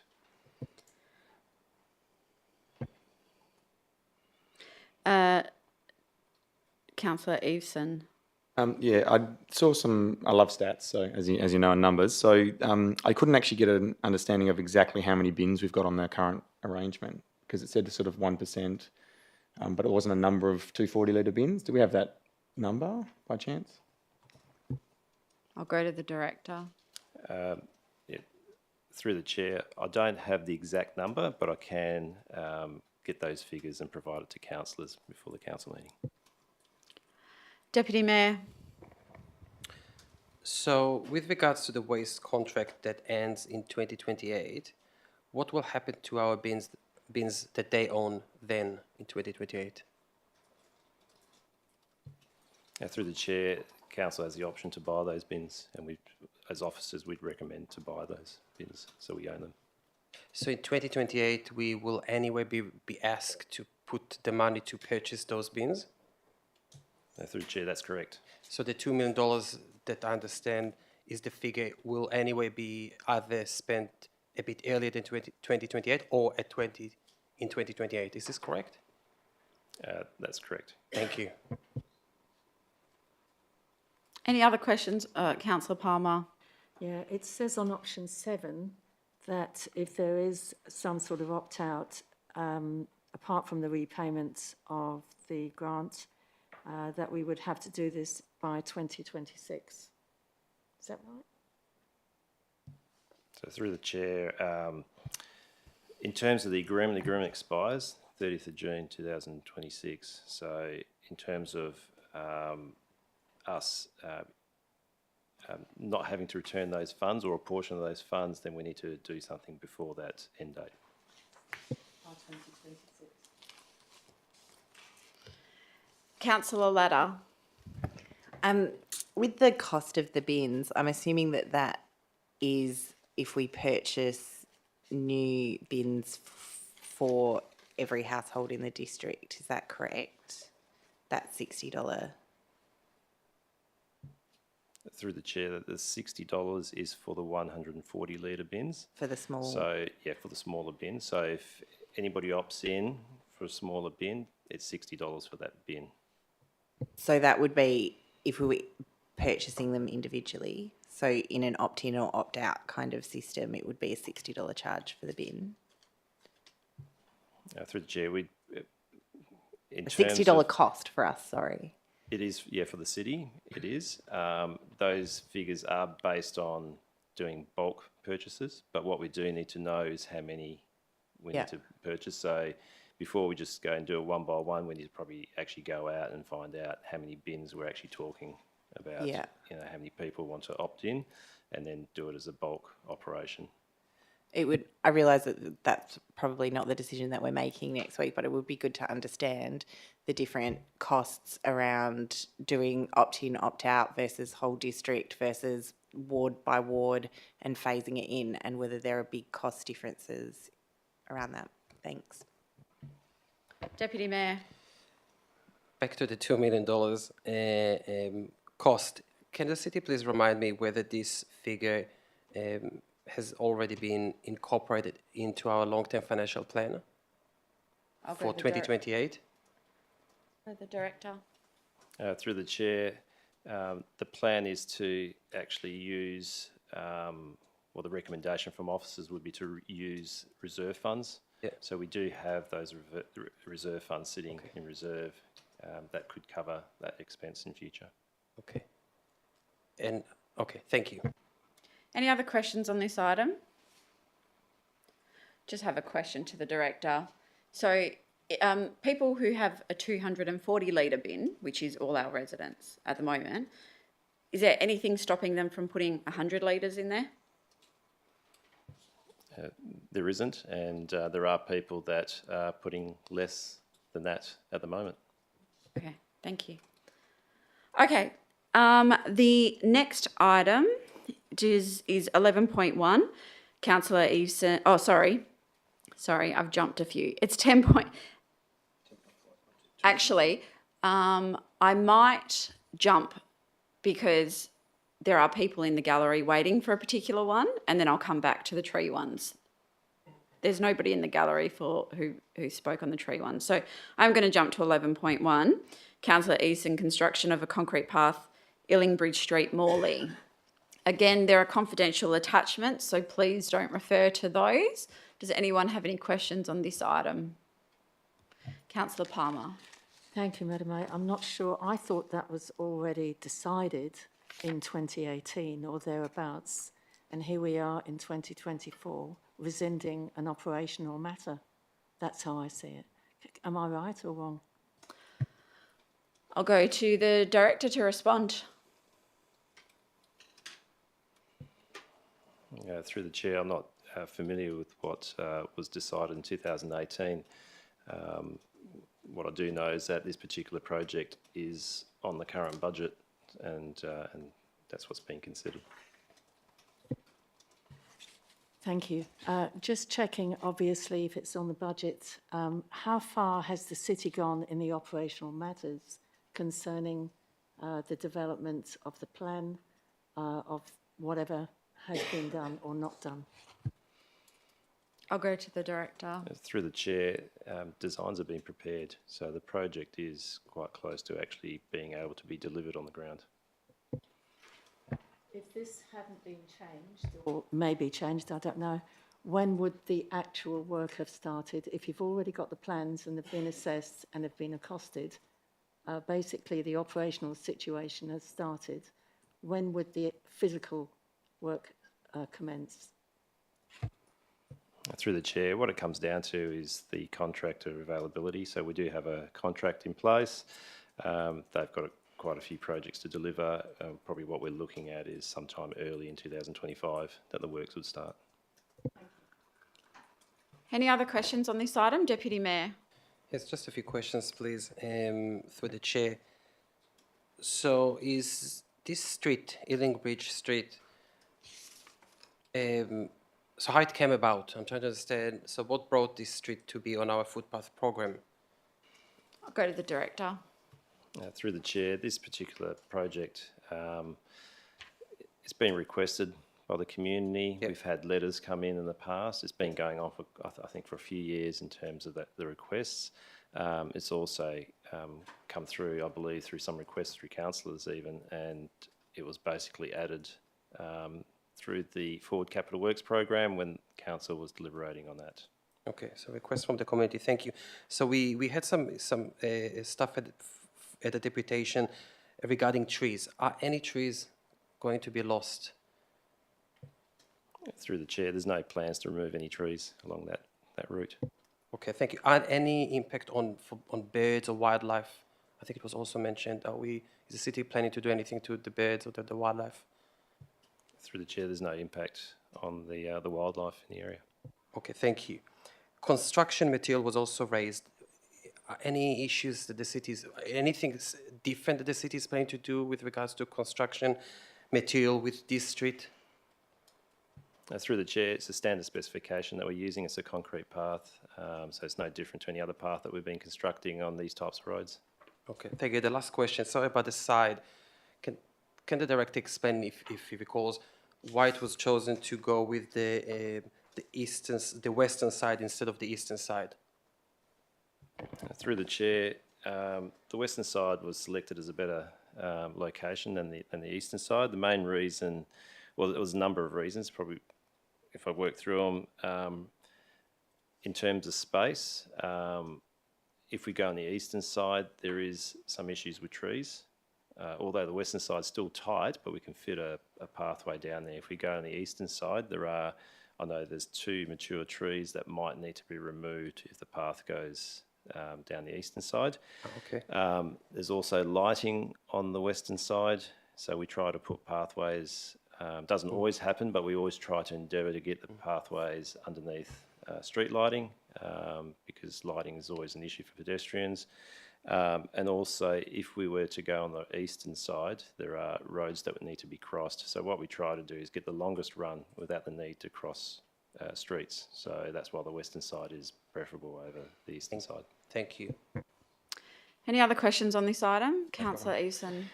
Yeah, so just in regards to execution of this footpath, was the city ready to proceed and execute this footpath in line with schedule? I'll go to the director. Through the chair, perhaps probably the biggest issue at the moment is the fact that not everybody is in support of the pathway, and it's the community's divided on this pathway. In terms of the design, we have advanced the design, so if we were to go ahead, it would be early next year, 2025, that we'd be able to deliver the works, depending on the availability of the contractor. Yeah. Thank you. Just to follow up, so this has obviously been brought through as a notice of motion. So just trying to understand, was the city going to execute this footpath in line with plan? Go to the director.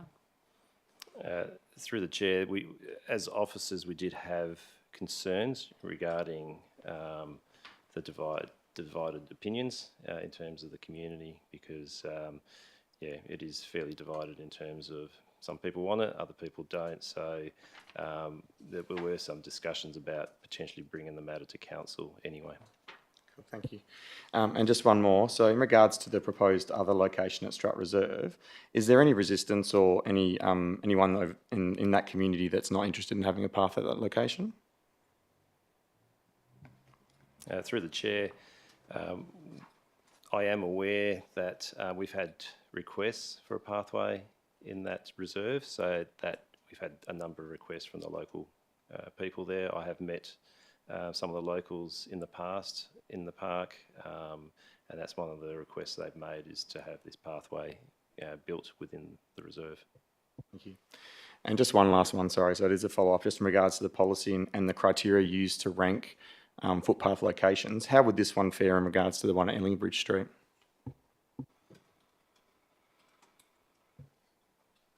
So in terms of Strutt Reserve versus Ellingbridge, they are different pathway types.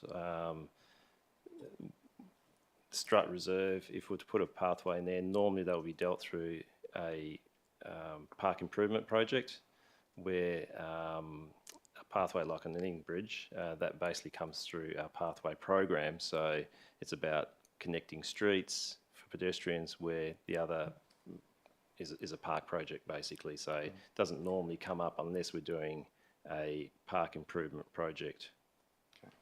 Sorry, and just probably just to expand on that question then, I guess, if residents are living on Armstrong and they wish to get to the other side of Strutt Reserve, would they have a footpath that provides them a direct connection to the town centre that's on the other side? Through the chair, if there needs to be a connection there, then we'd look at options either going around or through the park, depending on what the best solution would be. So in this particular case, if a path did go inside Strutt Reserve, we would connect the existing pathways on each side through the park. Councillor Ladder. Just curious, is this normally from the same funding pool for these two different kinds of footpaths? I'll go to the director. Through the chair, normally if it's a park improvement project, it'll be basically come out of the Forward Capital Works program relating to recreation projects. So, but in this particular case, if there is a connection that's connecting pathways from one side of the reserve to the other, it could still potentially come out of the pathway program.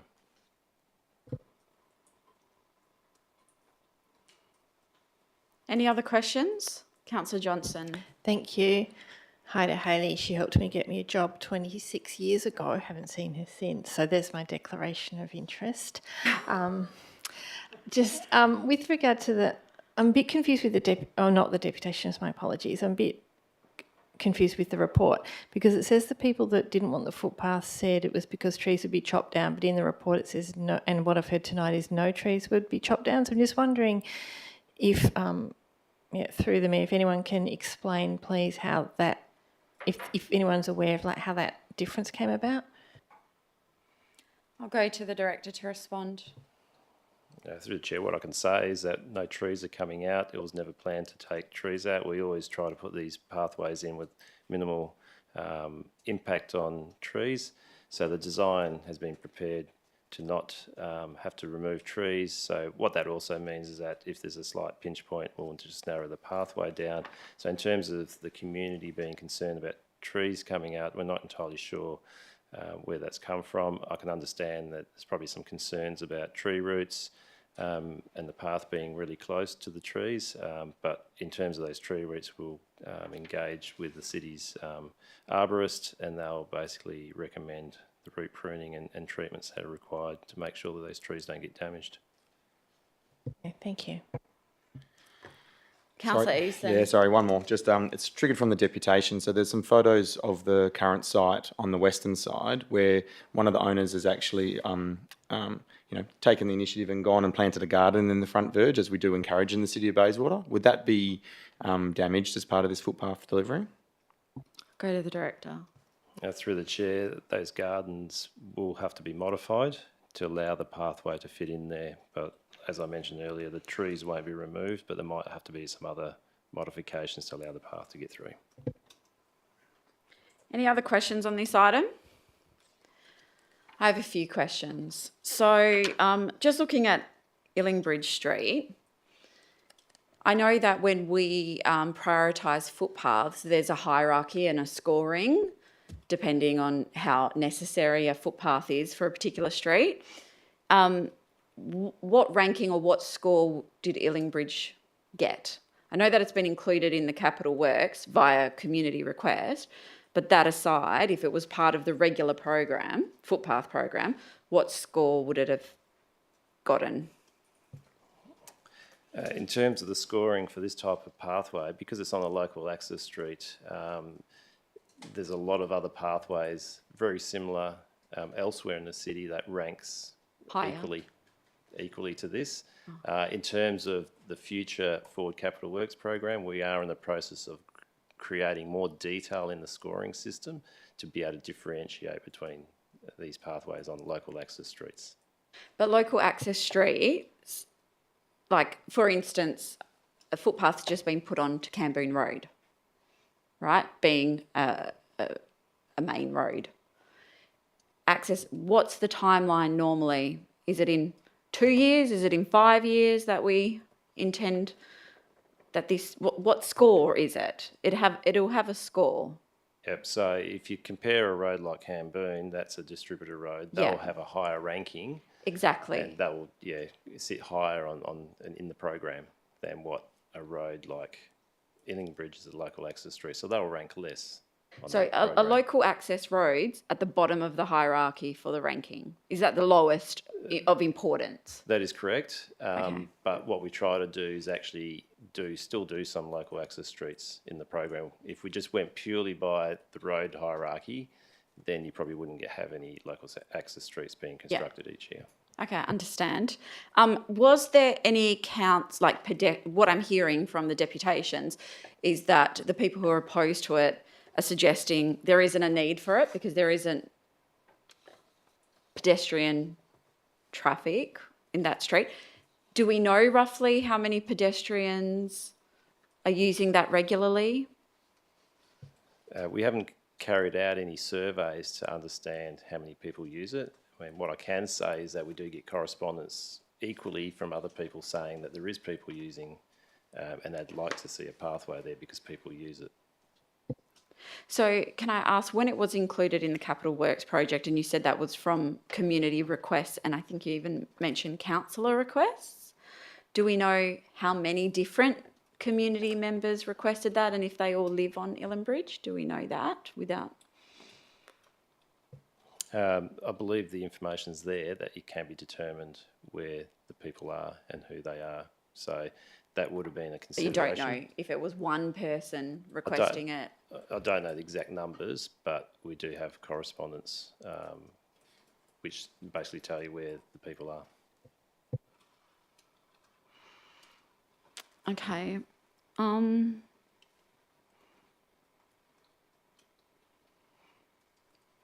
we don't have any figures on how many pedestrians use Strat Reserve?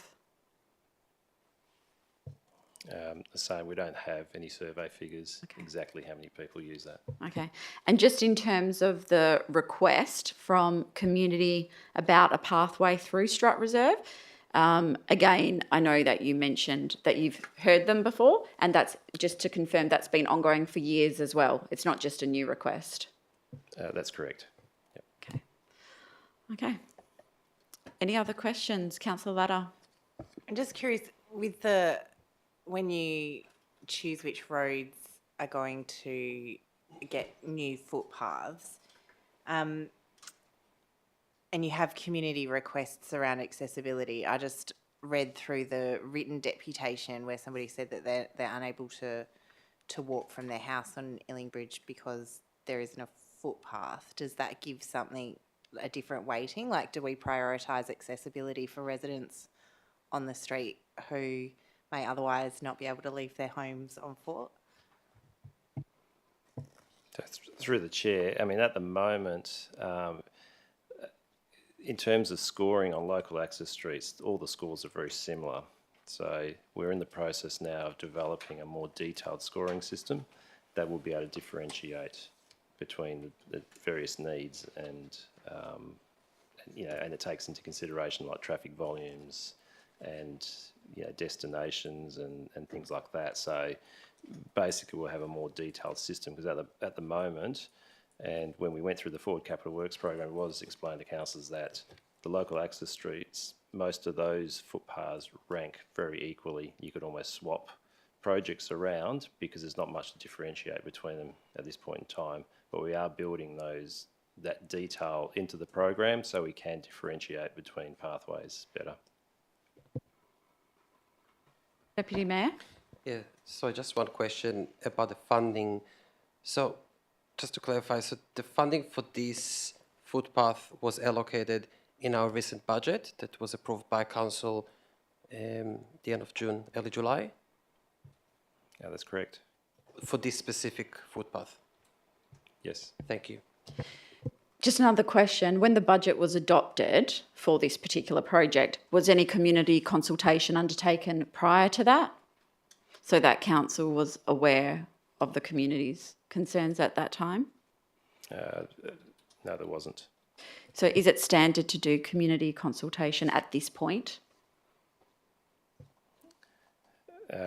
Council has a policy of putting a pathway in every single street in the city, and so what we normally do is once the project's on the budget, we will consult with the people to understand which side of the street, any restrictions, anything that we need to take into consideration, access to their property and things like that. So, and that's what's happened with this project. As part of the design process, we do go and talk to the people and find out their view on the project. And is it, in doing that, is it quite common to get this level of disagreement? It's common to get some disagreement, but this is actually higher than usual. Thank you. Any other questions? Okay, if not, we'll move on to the next item. So for those in the gallery, that concludes the discussion on that item. So feel free to leave if you wish. So the next item was 10.5.2.7. We received a deputation in writing for this, the Planning Policy Review, Significant Tree Register for Private Land Policy and Guidelines. Are there any questions on this one? Councillor Ladder. I actually have a question. In the, obviously, in the report, it mentioned that there are certain reasons that the city won't accept as justifications for removing a tree. That's come from the Walga tree policy. I'm just curious if there are other reasons that aren't detailed in the report that the city would normally reject an application in those circumstances. Does that question make sense? Yep. I'll go to the director to respond. Oh, the through the chair, I guess, no, those are the only reasons that we would, I guess, approve a removal or from of a significant tree from the register.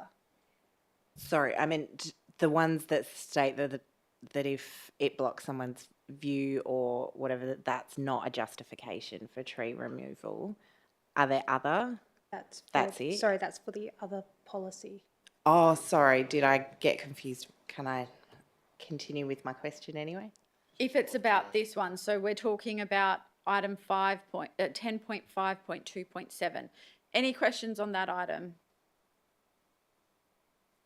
No? Okay, so we'll move on to item 10.5.2.8, which is the Walga Model Local Planning Policy Tree Retention. So through the chair, I guess those are provided as clear. We will not support removal for these options. If someone came to us and said they want to remove it for one that's not specified, we would have to consider it on a case-by-case basis because you can't list every single thing that will come out as a request. Okay, thank you. Any other questions on this, Deputy Mayor? Yes, so just about the justification. So one of the justifications referred to swimming pool, and I just wanted to understand if it means an impact on an existing swimming pool or about a construction of a new swimming pool. Through the chair, it would be either. So if the complaint is that the tree should be removed because it's dropping into an existing swimming pool, that's not considered reasonable to remove it. Okay. And if it's that they want to construct a new swimming pool and I don't know, the neighbour's roots are in the way or something like that, that would also not be a sufficient reason. So it won't be. So I'm confused about the last option. So if the roots or if it is a new swimming pool, and there is a tree on the way, what will happen then? They would have to seek approval to remove that tree. And how will the city judge or consider that application? What will be the discretion? How will you decide? So it would be through an arborist report to determine the health of the tree and whether it is reasonable to be removed. And what will be the basis for that? Because I thought you mentioned an arborist, but from what I understand, like if a property owner, I'm giving a specific scenario so we understand, if a specific property owner would like to install a swimming pool at a specific location, which happens to have a tree, a significant tree or regulated tree, so what will be the basis? So what will the city do? What will be the next step? Will the city look at the site, suggest other locations for the swimming pool? Is this what the city will do? Through the chair, yep. We would work with the landowner to find an alternative solution similar to what is done with the private trees policy currently. And if there is no other space and that's the only space, what will happen then? And I guess in that situation there is justification to be able to remove it and it may be considered. It would be, as I say, it's on a case-by-case basis. The policy is a policy. It allows for discretion of those kinds of matters. Okay, thank you. So I'm going to ask a question just to follow up on that. So, for instance, the city could say to that property owner, well, if you make a smaller pool, it'll fit. Through the chair, that is one option that could be presented. Yeah, so, okay. Yep. Any other questions on this item? No, thank you very much.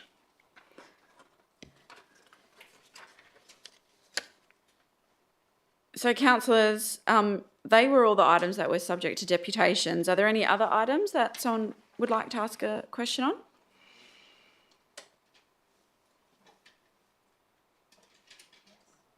Yes, Councillor Johnson. I didn't receive any notification. My apologies. Life is busy. 10.3.4, the tender for the Riverside Gardens Urban Forest, please. Just a reminder that there are confidential attachments there. Sure. Just not to refer to those. Okay. Can I say, will this be the last time council makes a decision on the construction of the urban forest? I'll go to the director. Through the chair, this decision's regarding stage 1A, so getting the work done, which will get most of the hard landscaping in on that eastern portion of the site, and to get 30% of the soft landscaping in. So there are further works that are proposed in future once further funding becomes available. So when that opportunity arises, the matter will probably be brought back to council to deliberate on. Sure. Sorry. Thank you. I should have probably been really clear with the question. Because this report is telling us that we're not getting a whole urban forest, we're getting a part of an urban forest with some of the planting, so kind of an urban forest without the trees, I think. Is this the only time that so this is not even to make a decision about that, is it? I'm just wondering what options there are to, if there's any other options that will come towards council on the construction of the first phase. Through the chair, what we've done here is we called tenders and we've got separable portions in there. What we've fitted in is what can fit within the current budget with the available funding, so we can get some works happening on the ground. And as I said, the project will be staged and further works can be carried out in future when the funds become available. So to clarify then, this envisages starting construction in November and finishing 24 weeks later, which I haven't got a calendar out, but probably by the middle of next year, is that correct? Through the chair, yes, that's correct. Thank you very much. So what we're seeing in front of us doesn't have a lot of detail around it, so I don't want to talk about the attachments. So I'm just wondering, I'm not quite sure how to ask these questions. How was the decision, what's the decision about doing the works on the east of King William Street rather than west of King William Street? How is this decision made about what priority site is going to be, where the works are going to be prioritised if the budget isn't enough now to do the whole project? Through the chair, this project, we have got consultants that are assisting us with this project, so we've been using Emergent Associates. They've been providing us guidance in terms of what can be completed. There was a QS done on the project in terms of understanding how much all the various components cost, and what we've planned here is to basically deliver a good portion of the project that fits within the current budget for the project. So that's why the eastern portion, we can do a fair bit of that area, and we've left the western portion for other opportunities for funding. It's slightly different in nature in terms of the type of works that are proposed in the western portion, but that can fit another funding opportunity when that arises in future. Thank you. So that western side of it, I recall, was about $500,000, and that's currently not funded, as far as I understand, so correct me if I'm wrong. What funding options would be available for that? Through the chair, it's correct, it's not funded at this stage. In terms of what funding opportunities are available, we are still searching for opportunities there. We do get opportunities that come through the state government at various times, and we'll be always putting this project forward when those opportunities arise. Thank you. With regards to $600,000 that's not funded, correct me if I'm wrong, for the planting, for the completion of the planting of the project on the east. What sources of funding are available for that? Through the chair, similar, we're still looking at opportunities. We're also looking at opportunities where we can potentially maybe even use volunteers to assist, but we're looking at all avenues to get that work done. So part of stage 1A, we're looking at about 30% of that being planted, and then the remaining 70% will be planted in future once we get the funding sourced, whether it be through state funds or other programs, or even utilising city funds, city resources, or even volunteers. But we'll be looking at all possible options to get that work done. Thank you. With regard to the 70% or the 30% that is planted, what plantings will be prioritised in the 1A stage? Through the chair, I don't have the specific details in front of me. We do use Emerge Associates. There are landscape architects for the project. They have a schedule that's been prepared, and they will work out what the most appropriate planting would look like if we're putting 30% of the plants in. So we're relying on them to produce those documents for us to be able to deliver on the ground. Sorry, I do have a number of more questions. So can I'm trying to think if I can ask a question about what's not in the confidential. Who's going to be managing this from the City of Bayswater side? How do we know we're going to get the best outcome if we're handing it over to someone else to do the work? Through the chair, the plans have been prepared by a consultant. It is basically the project's being managed by the city through the project services team. So they deliver our major projects. So this project is under their portfolio to deliver. And as mentioned earlier, Emergent Associates, they are the designers, and they will assist us where needed in terms of landscape architecture advice. Okay. I don't see in the documents any planting intentions or species lists. I'm wondering who's going to be making those decisions, and if there's going to be a priority for locally endemic plants. Through the chair, I believe that the species have been, those schedules have been prepared, but what normally occurs with a lot of these projects is that when it comes to supply, sometimes we do need to swap out some species because you can't always get everything supplied. But those decisions will be done through the landscape architect and through city officers as well to make sure we pick the appropriate species. Does that include our environment team? Through the chair, that's correct. Thank you. I recall early on in the project that there was some talk about the way that the old landfill had been capped, potentially causing difficulty for the trees. I'm just wondering what approach has been taken to a methodology to prevent excess leaching and the trees breaching that cap, or the new plantings breaching that cap, please. Through the chair, I haven't got the specific details in front of me, but we have had surveys done of the ground conditions, and that was taken into consideration when the designs were prepared by the landscape architect. So all that's been taken into consideration, and we don't envisage seeing any problems out there. Thank you. I recall Greening Australia was involved heavily in the beginning of this project. Can I get some explanation of why they're not involved anymore? Through the chair, they are still involved.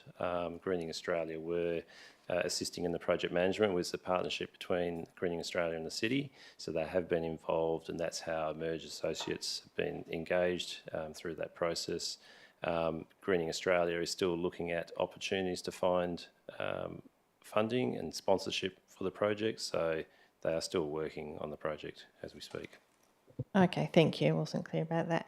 I want to ask about turtles. There's a lot of turtles running around there laying nests at the moment.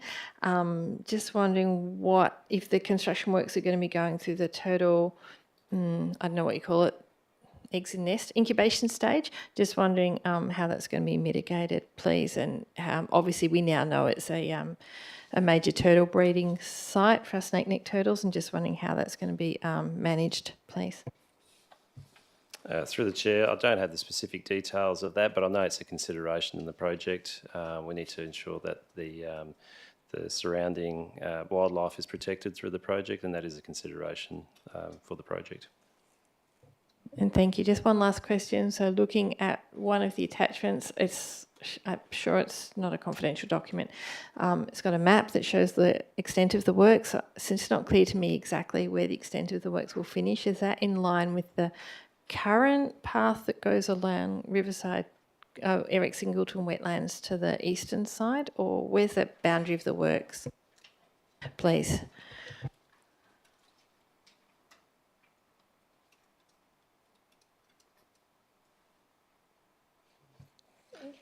Through the chair. So essentially it does follow the road around. So from the existing pathway that's going around Eric Singleton, all that grass area going up to the road and basically extending down to where the dog exercise area is down the bottom.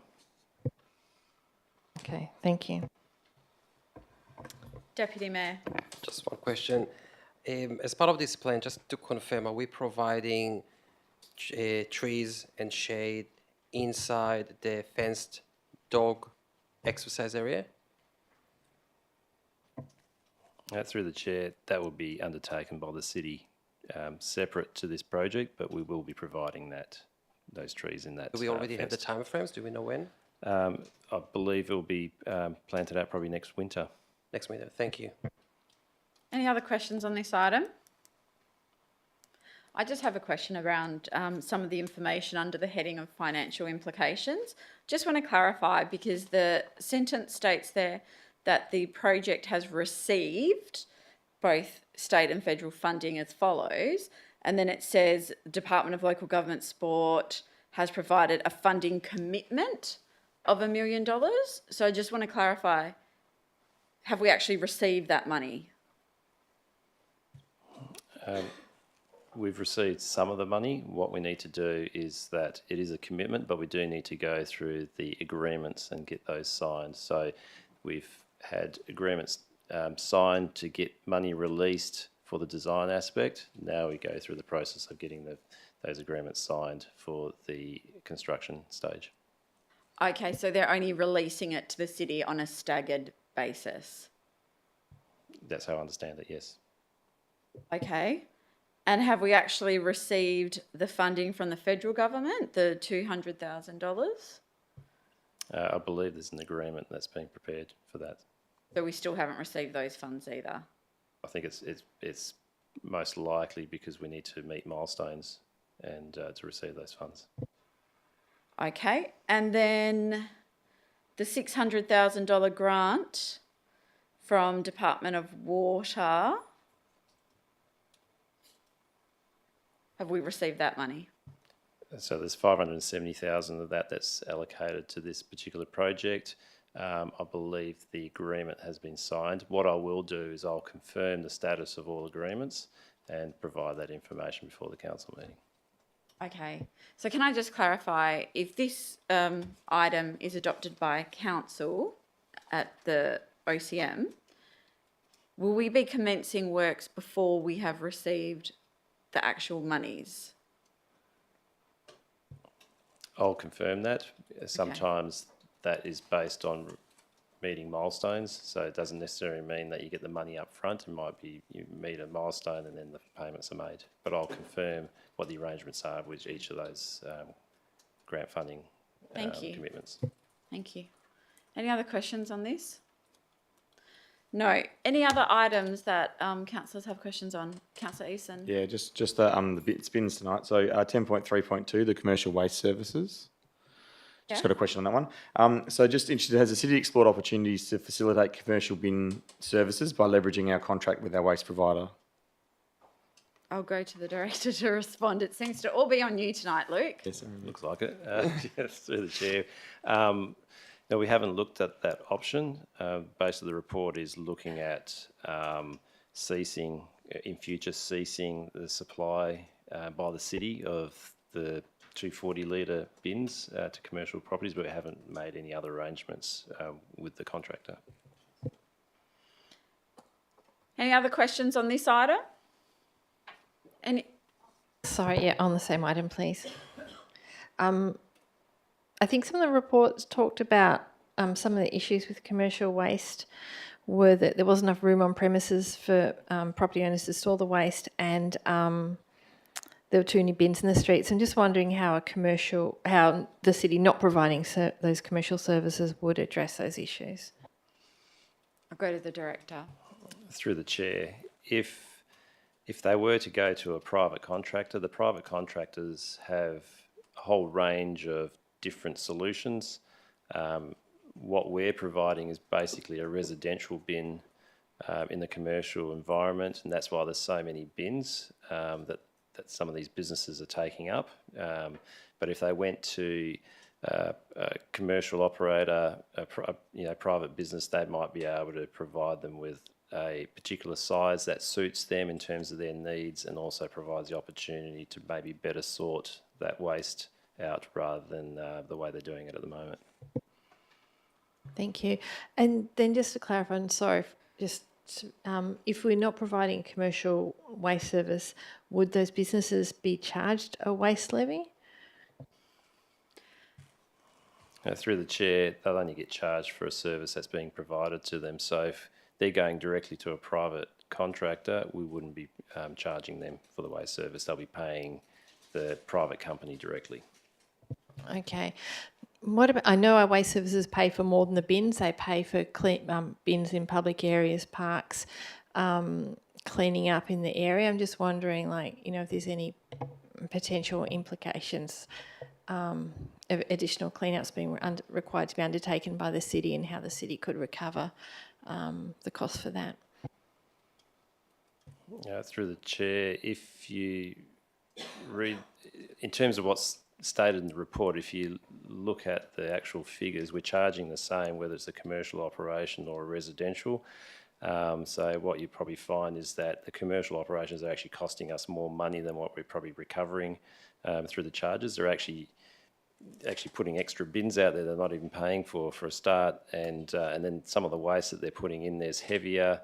It actually takes more to deal with that particular waste that's coming from some of those businesses. So what you're finding is that some of the residential properties are basically subsidising some of those costs that are generated through the commercial waste service. So if we remove those waste services from our waste provision or service, then it probably could actually work out in our favour in terms of providing a better service for the residential area, because we'll have more ability to focus on those areas. Sure, but bins aside, the city's still going to be required to clean up in commercial areas and provide public bins. Is that a consideration? Through the chair, we still provide public bins in the commercial area. So if we're talking about town centres where there's businesses, we'll still provide public bins. We're not talking about taking those bins away, or we're talking about the actual service that's provided to the individual businesses. Thank you. Any other questions on this item, Deputy Mayor? Just a few questions. So the report provides details about the current issues, but I'm trying to understand the differences between businesses in the town centres versus the industrial areas. And from what I picked up, there are some different issues. Is this correct? Through the chair, there are different issues, but they both have issues. For example, in an industrial area, we're finding types of waste in there that is problematic, that's being put into the bins, where some of the issues that are faced, say, in the town centres are slightly different. For example, some businesses might have a whole heap of bins that are left out in the public area. So, for example, we've had issues in some of the town centre areas that are heavily trafficked by people, where some bins take up a big portion of the pavement area. So slightly different issues, but they're still issues for the council. Thank you. There is a table, it's my page 63 in the online, the bottom, online version at the bottom, which shows the changes, during those years. So two questions. The first question is in 2021-2022, the charge for an additional general waste bin was reduced significantly. Does the city know why it was suddenly reduced from $172 to $102? Through the chair, I don't know the specific details, but I can find out and provide that information. Thank you. And also about the table, in 2012-2013, the commercial waste service fee was double than the following year, and the report mentions that. Do we know why it was, before my time, why it was reduced, why the council at that stage decided to halve the commercial waste service fee for commercial? Through the chair, same. We don't know the details of what occurred then. It's probably more likely it could have been a change in contract, or it could have been a review of the actual costs, and there needed to be an adjustment in terms of how much was recovered, and maybe it was over recovery of funds. So, but I'll see if I can find out more information and provide that to councillors. Thank you. Any other questions on this item? No? Any questions on any other items?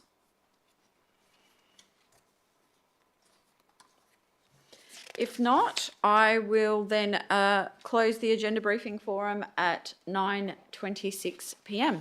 Thank you, councillors.